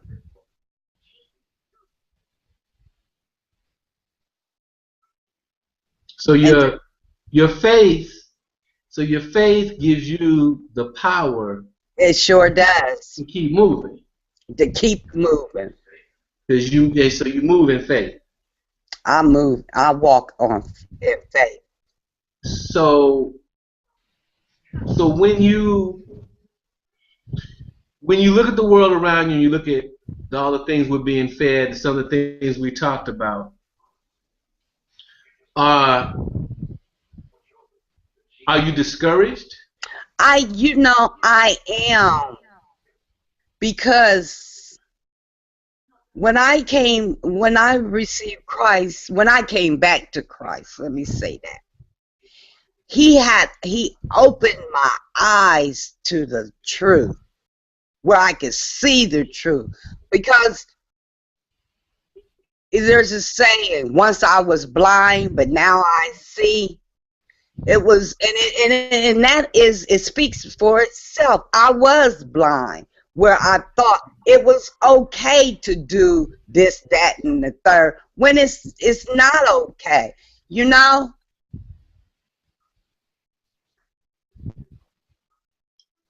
Just like with Samson, he didn't see Christ till he really did get blinded. And then once he got blinded, then he started serving the Father. But before then, he didn't do what he's supposed to do. That's why he ended up blinded. That's why he ended up getting his hair cut off. Because he wasn't serving Christ like he's supposed to. He wasn't serving his Father. And what's so amazing, when the amazing part is how he touched me. When I was touched, I felt the presence of him. And to know now that there is a true living God, you can't make me doubt it. So is it true?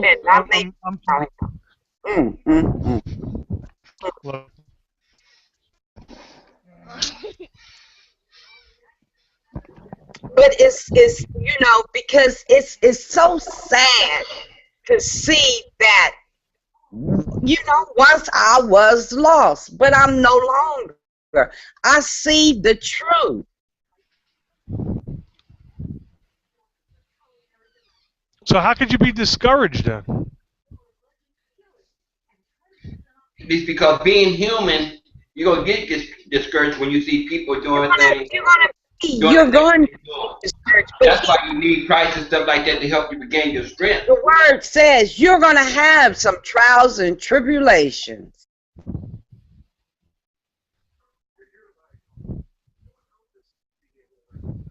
It just seems. You know, with It just that, seems. Okay, it's like it just seems. It seems contradictory to be discouraged if you have faith, because I'm not discouraged. I'm not discouraged. It hurts to see how people, individuals are, and things that, and you know what? Who am I to judge? I cannot judge. It hurts. I'm not discouraged. No, it hurts. Yes.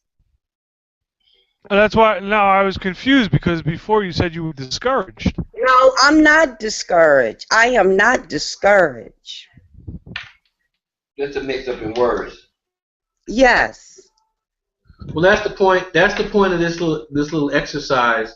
Is to, one thing about communication. Communication is work, and part of the work is to be clear on definitions and to be clear on what people are hearing is what you're saying. Okay, because I think I would surmise that each of us has a different kind of spirituality, a difference in beliefs in how we connect to the Creator. So learning how other people feel, other people don't get discouraged. I think that this show that we do is about encouraging people, about encouragement. It's about giving hope and reassurance. First of all, that you're not the only one that sees what's going on, that you're not crazy, you're not alone, and you're not helpless. Exactly. So, Warren and I lost a close friend to a stroke a couple of months ago, just out of nowhere. Just out of nowhere. He, just had a massive cerebral hemorrhage, 9 days on a respirator, unplugged him, and he was gone. And he's a very vibrant guy. I have a friend who had shingles and was paralyzed, had the left side of her face paralyzed, and had to learn how to sing. She's vocalist, had to learn how to sing all over again, and still has some remnants of that. And her spirituality is different. She's a Buddhist, and she feels encouraged by her spiritual beliefs. My friend that had the stroke and died, he was definitely not a Christian, but he was one of the most positive,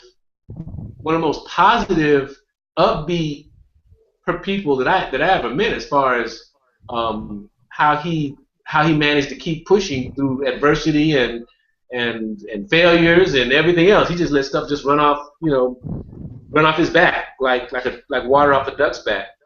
Okay. So if we can share, I guess everybody has different levels of acceptance. And if we can learn to share whatever it is that helps us not to be discouraged, not to be squashed and drowned by all the negativity and all the maleficent information that they surround us with, all the time. We share things. Craig, as a financial expert, he's got a book coming out. Shows people how to strengthen themselves and empower themselves financially in ways, how to protect themselves. Things like how to secure your backup funds, in silver and gold, as opposed to in type of a cash reserve or paper or fiat, money. I wish AJ could have stayed with us, because, like I said, the Christian doctrines and Christian spirituality is really his forte, and I would be remiss to try to delve into that, because that ain't where I live. So I'd be the last one to try to go there. So maybe next week we can get him on. We can also get some other people on. Hopefully, Kay, you'll invite some people, some of your friends to come next week, and this is like an open conversation. We don't we only want to talk about whatever it is that's on your mind. You know, we all see the same news. We all see the same headlines. You know, we're all wondering about the same things. So, you know, one of the things we talk about doing is, like I said, keep like right now. Okay, how much gas is in your car? Not even a half of a tank. See, that's one of the things that I preach to people all the time. To me, that's, you know, like the Nigerian said, you know, they say your prayers and move your feet. Okay, so keep half a tank. Just act like half a tank is empty. When it gets to half, put some more gas in it. That way, when Godzilla comes, you won't be the knucklehead at the gas station trying to get some gas when people getting squished. You better stop. When Godzilla comes. You know, and this is a kid's mind.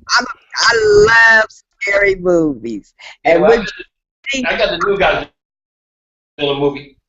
and I'm a fan of Godzilla. I love even the and I had that thought when I was younger came to my mind. What if you were in that situation and you don't have no gas? You get squashed. I get squashed. I'll tell you something that really happened. I make jokes about things, and I make funny examples just sort of stick in your mind. But I was doing some yard work, and accidentally I lifted my foot into a blade. You know, I lifted my foot and didn't realize that this Sawzall blade was pointed down, and I stabbed myself in the foot, and I nicked a vein. Okay. And my shoe filled with blood in about 15 seconds. My shoe was full of blood. And at times like that, I'm thinking, now, if I was sitting here with no gas in my car, I'd be sitting there with, you know, bleeding, leaking out at the gas station, trying to buy gas to get to the emergency room. To the emergency room. Because I'm a vet, so I got to drive all the way to the other side of Las Vegas, which is like 20 miles. Yeah, it is. I bled out trying to, because I didn't have gas in my car. So from here, it's more than 20 miles from here to the VA. Yeah, so It's so 20 miles from where I live. So when I talk about, you know, how not to be discouraged, one thing, you know, have faith, but move your feet. Keep gas in your car. Yeah. Keep, you know, go buy 5-10 gallons worth of water, stuff it in the closet someplace. It's not going to God spoil. wants you to have faith, but God also gives you common sense. You heard that? Yeah. I know you heard the story. You heard the story about the boy in the floods, where the floods were coming, and they sent the people, said the dam's going to break, the levee's going to break, and they came to go rescue the guy from his house, and he said, no, God got me, I'm cool, you know. So Kate dropped off, you know. So Craig, you know the story. You know, and then so then the water came, the flood came up to his porch, the National Guard came in the trucks. Come on, evacuate. No, I'm good. God got me. Right? Then the water's up to his porch. So the guys, you know, now he's on his porch. They come with the rowboats. Oh, no, I'm good. God got me. Right? So now he's on the roof. The water's up to his roof. He's on the roof. They come with the helicopter. Yeah. Come on, evacuate. Oh, no, God got me. So, of course, the fool drowned. And he went in front of the God. Wow. God, I thought you were going to save me. Yeah, God. God had him. That's why he kept sending people to him. He missed that. Huh? That's the same story with the ladies, stuff like that. The ladies that was down in the middle of the ocean, you know, and the same thing happened with her, stuff like that. You know, a submarine came to get her, you know, but she said, no, the Lord gonna save me. And then, you know, a boat came to get her, you know, told her, come on, get on board. Said, no, you know, God is going to save me. Then send a helicopter, no, you know, God is going to save me. Then she drowned. Then when she went from the Lord, she said, God, I thought you said that you would save me. He said, well, I tried to save you 3 times, but you refused. Exactly. You see, the thing about every time that I have been saved, I'm trying to see, Warren wants to be in the conversation, but he don't want to stay in the video, so I keep turning the camera. Because he don't want to sit, I don't know, maybe you don't want to sit close to it. No, I don't know what the deal is. So, I mean, the thing about it is to not be discouraged. Let's just arm ourselves by sharing knowledge of common things we can do to strengthen ourselves. Right. And then you know that's covered. But trials and tribulations, stuff like that, you know, going back to being discouraged, you know, you do get discouraged, sometimes when you're dealing with the younger generation and you see what's happening in the world. I get discouraged. Because I get discouraged myself. But the thing about it, what I had to do is try to renew everything, because I get discouraged stuff like this, especially when I'm talking to young people and I try to get them to do the thing they're supposed to do, which is better for themselves, and they don't want to listen, or they think it's stuff like that. This 2014, things have changed, and the only thing that changed is modern technology. The streets are still the same. That's what I tell them. Ain't nothing changed. Streets Just always the the technology. same. It's always the same. The streets are the same today in 2014 as it was 1914 or 1814. But the youngster stuff like that. Wait a minute, 1814 was still slavery. It was a little bit different. No, but they still have streets. Oh yeah. Oh yeah. Oh yeah. Yes. Oh yeah. The streets were still the same. Yeah, you did. Yeah. And if you say 1814 was slavery, they were killing blacks then, and they killing blacks now. But the only thing about it now is they killing everybody. Because one thing I can say about Las Vegas policemen is they ain't not racist. Yeah, they kill everybody. They shoot everybody. We Well, and we still have slavery. They just expanded slavery to include everybody. Now it's economic slavery. Yeah. So, but slavery always been the plantation. It was always economic slavery. Huh? It was always economic slavery. That's right. Well, that's true. Yeah, that is true. And the prison always been here. Yeah, so it goes all the way back to different plantation. It goes all the way. It goes back to the Egyptians, the Israelites, the Canaanites, the Sumerians. There you go. Yeah, I hope when the aliens come, they eat people. That'll get us all together. Man, we had a Jerry Springer show of the planet of the universe. Man, they ain't coming in no more. Well, if I was an intelligent species that saw this planet, I wouldn't want to connect with them either. It's like it's like another version. It's like a cosmic version of sagging pants. So you're talking about like that Twilight episode scene. It's like Serve Man. Yeah, right. The Serve Man. But with the cookbook and stuff like that. Yeah, the aliens. Maybe that will get the human race together. The aliens see us sagging, so they're not interested. They're like, I'm going down there. They still sagging, wearing jerry curls. And the young boys they do not want to admit or accept. Do you know where that sagging really come from? From prison. No. I had one little brother tell me, no, mama, it ain't come. I said, let me tell you something. I broke it down. I said, that came from the prisons. Matter of fact, the men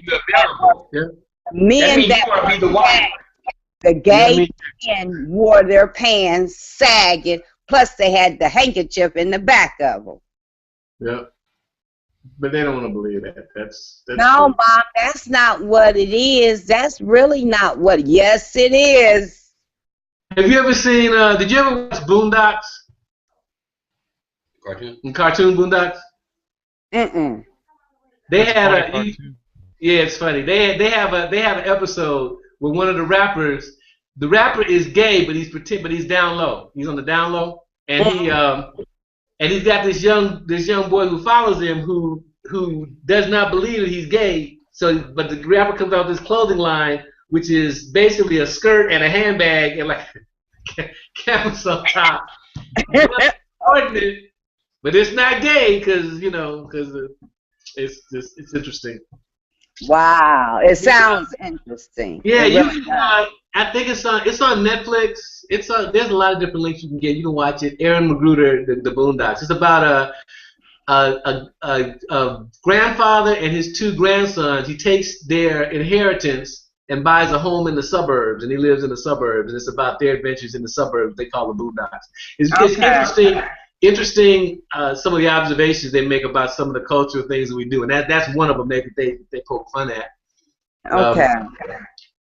When you see our president looks like we're going to war again in the Middle East, what do you think about that? We're getting ready to start up another thing. Now we have to go and fight ISIS. And what do you think about that kind of stuff, Kay?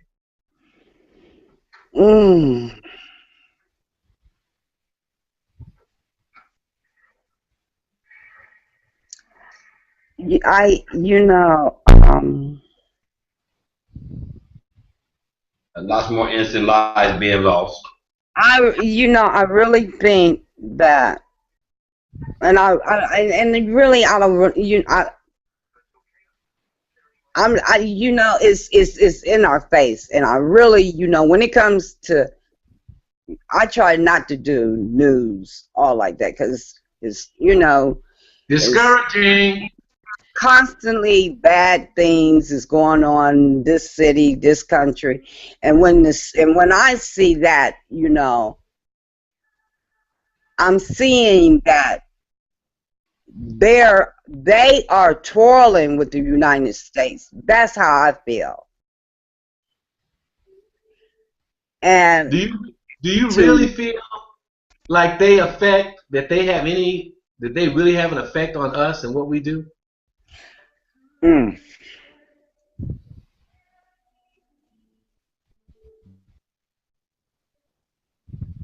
What about you, Craig? I just think it's a banker's war. A Baker War? Yeah, I think Al Qaeda's made up. I think ISIS is made up. Are there people that want us dead? Yes, no doubt. right. But What do you mean us? you American. us American. Americans. Hmm. You ain't even in America. Yeah, which is even more dangerous, believe it or not. You get singled out easier. No, I think I have like I always follow the money. That's the root of all the problems. That's why I don't really like I don't get into the race nonsense. Um, it's all financial. I don't get into the war machine. It's all Hmm. financial. Hmm. We turn around and we look at everything that's going on in the world, and it's like we have our foot on just about everybody that we created. Now we're taking the countries back for their natural resources because we no longer need them in power. You just knock them out, which is what we're doing systematically across the globe as these people are coming up with these unilateral agreements to buy everything in gold instead of the petrodollar. So my slant is a little bit different than most people. I follow the money, and that's the root of all our problems. Hmm. Wow. Okay, what Wow. what part of the world are you in? I'm in Ohio.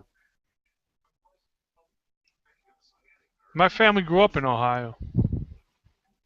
This is Ohio is where you could come, raise your kids, send your kids to college, buy a nice home, live comfortable, retire in Florida. But Ohio, and I'm in Columbus, Ohio, and it is growing.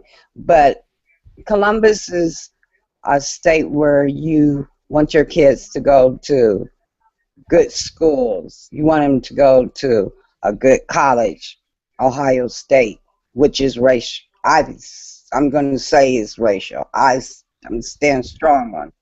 But it's you could come here, raise your kids, live comfortable, have a great job, a great career, live comfortable. But anything outside the box, it's not going to happen. Yeah, I try not to get into the box. Well, I do makeup. I'm the one that makes your woman beautiful. She comes to the salon and she walks out looking like a brand new woman. Mm. Okay. And then too, Can you help? Can you do that? Can you do that like different versions? Could be like a different woman on Tuesday and a different one on Thursday. oh yeah, oh yeah, oh yeah, oh yeah. I do Yeah, makeup, not hair, but just makeup. she can make you a different woman on Tuesday and on This Thursday. is like just Yeah. don't make it out of cardboard. So that's what I. And then I'm branching off into acting. Do you do inflatables? No.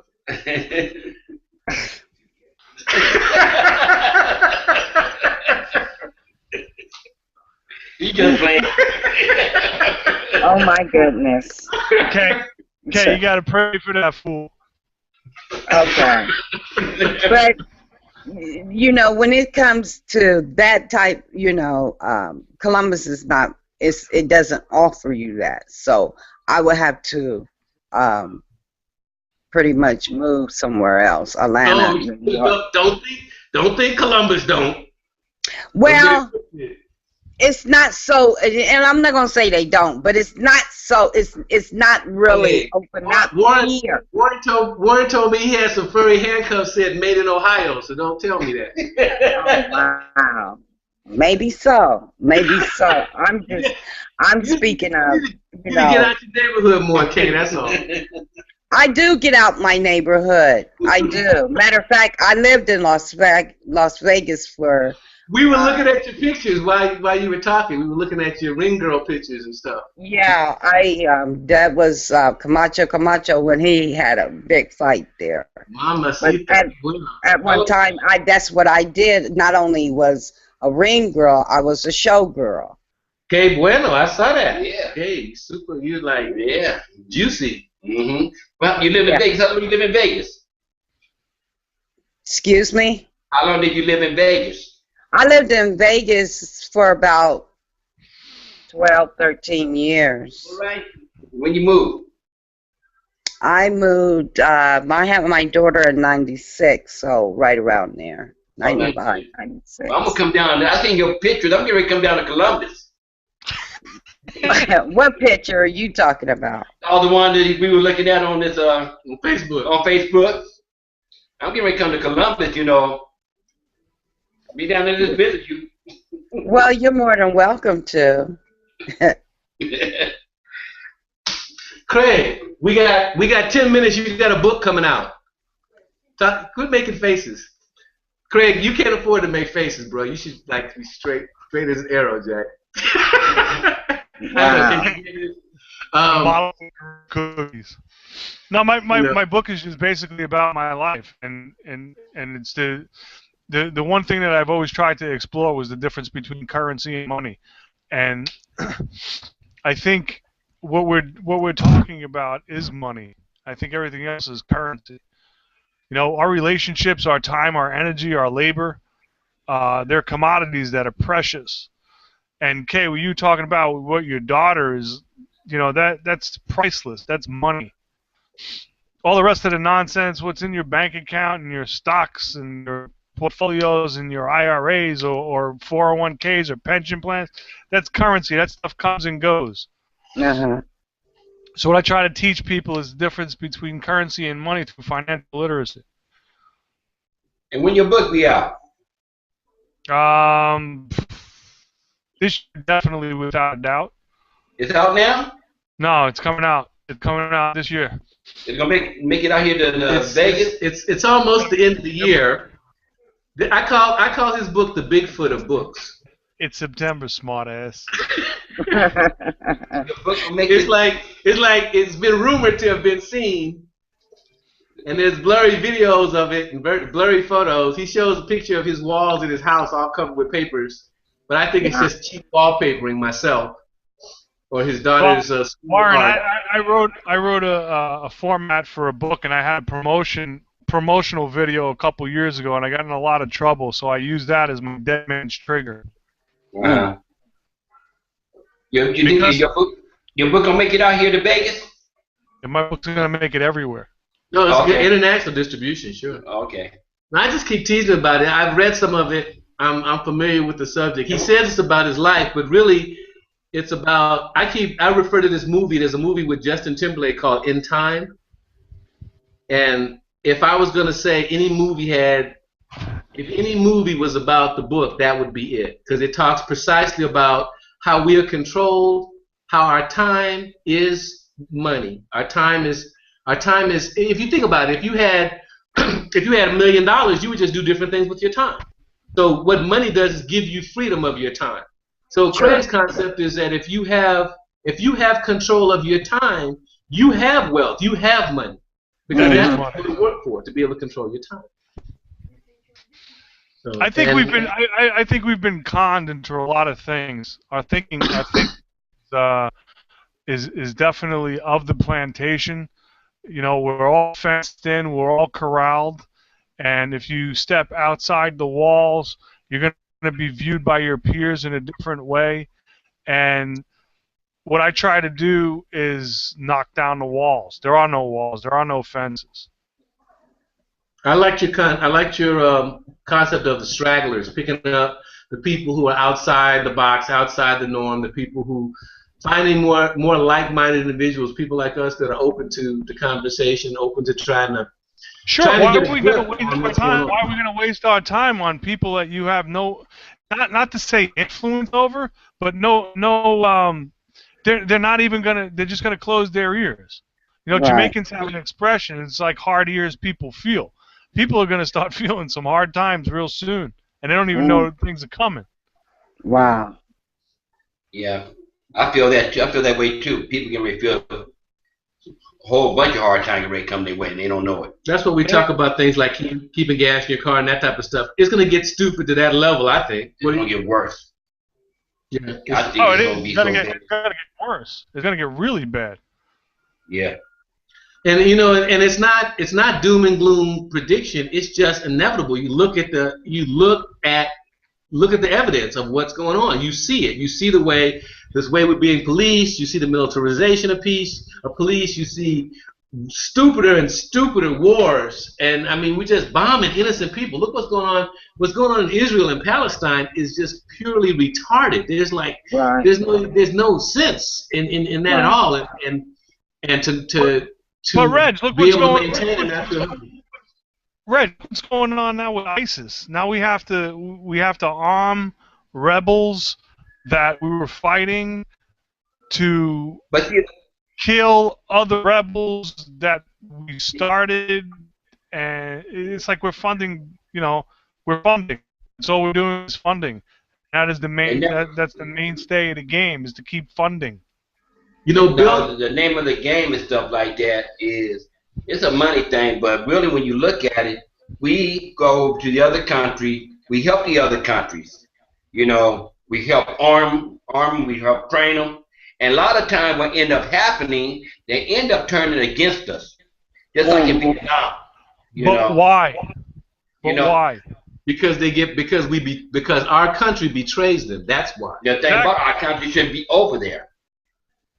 No, we shouldn't be over there. We should be minding our own business here. I like what Bill said. Bill said about business. Mind your own business. I like what Bill said about you know, realistically, we've got cities and states in the U.S. that are doing better than other cities and states, and those resources could be redistributed internally to help people out. Las Vegas, they're fixing roads here every day. They're fixing some road. We got the best roads in the country. You go to some place like Detroit, you need a tank to drive down the streets of Detroit. Exactly. It's fall apart. Exactly. You know, so we're spending money. We're going to buy weapons for ISIS. You were talking about weapons on the street. You see kids on the street with Uzis and AK-47s. AK-47s are made in China. Uzis are made in Israel. How the hell are they getting on the streets of the United States? Because people want them. Because we want them there. Exactly. That's what we want them. So this whole weaponization thing, it's just like I said. It's like an avalanche. You see the stones coming down the mountain. Be prepared. Keep gas in your car. Keep some water in your house. Get some beans, some rice, and keep quinoa. Is that how you say it? Quinoa. That you guys, you know that the grain I'm talking about. That stuff is amazing.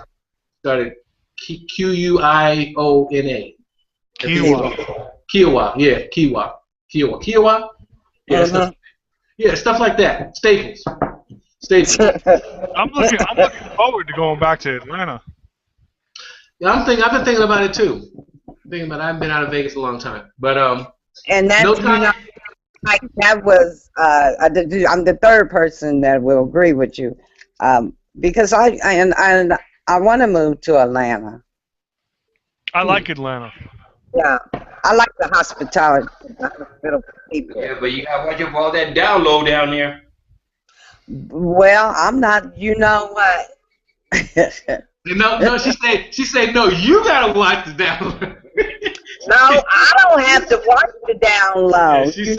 Yeah, she said no. She said we gotta watch the download. Yeah, y'all have to watch the download because I'm not looking for nothing. I mean, I'm not looking. It ain't just like they're looking for you. They on the hunt. No, no, now. No, no. No, ATL. no. That's scary. Yes, it is scary. Cannibals of the worst sort. Okay, guys. Well, it's 7 o'clock. We've done this again. You believe we spent 2 hours doing this again? It's nice talking to you, Kay. And nice talking to you, Fred. You too. Yeah, actually, yeah, Warren, it was nice talking with you. Kay, it was a pleasure talking to you, darling. Here as well. And I really totally enjoyed myself. And not only enjoyed myself, I have 3, 4, 5 new friends now. Absolutely, yeah, absolutely. Absolutely. No, you're a friend. Cool. So invite your people next week. Invite your pastor. Invite whoever you want. As we continue this, you will be amazed at the type of people, the quality of people that will log in to this broadcast. Yeah, because it helps give us strength on dealing with the children and the people that we got to deal with out here. Sure. Well, and it helps us understand that we're not crazy. No, Right. we're not alone on this. So it's good to know that I have someone that that has a caring heart, as well as I do, and is willing to stand and be firm about what you believe, what we believe in. Yeah, we have to find each other in the world because it's getting that way. It's gonna be. It really is turning into an us and them kind of thing, and it's not. That's not a label. That's just how it's working out. It's rich against poor. That's what it's turned into. That's what they have turned into already. I think it's more like the zombie apocalypse that we keep watching on the news. It's like this. There's gonna be a lot of zombies. They're walking around now. Go tomorrow. Watch how many people are walking down the street with their head in their cell phone, with their head in the clouds, with their head in something else besides what's going on around them, sagging at the same time. So, well, I call zombies the ones that are out at 12, 1 o'clock in the morning, and they're out there looking for that next hit. Yeah. And they're walking around like a zombie. Well, I look at the ones that are the conscious, unconscious, the Walking Dead. They're walking around. They're not conscious. You see them all the time. You see them all the time. Like the ones that you tell. Do you know why you're sagging? Do you know where they came from? Oh no, that's not the reason. Those are zombies, unconscious. They are not. They're not there. The ones with the keep walking. The people you see on the Facebook with the toenails curled over their shoes and oh my goodness, you saw that too. the fingernails, you're saying like, how does she wipe her ass? Those are zombies. Oh my goodness. Paying $300 to wear some hair from some chick in India. That's a zombie. That's what I'm talking about. Those are Walking Dead. The ones trying to get a hit, I can deal with them. It's them other zombies, It's like shit. Try to throw a sister in the swimming pool and see what happens. That's a zombie. Oh my goodness. Oh my goodness. But it's the truth. It is the truth. Anyway, well guys, it's been fun. See you next week. Same time, same station. Goodbye. Goodbye. God God bless. Okay.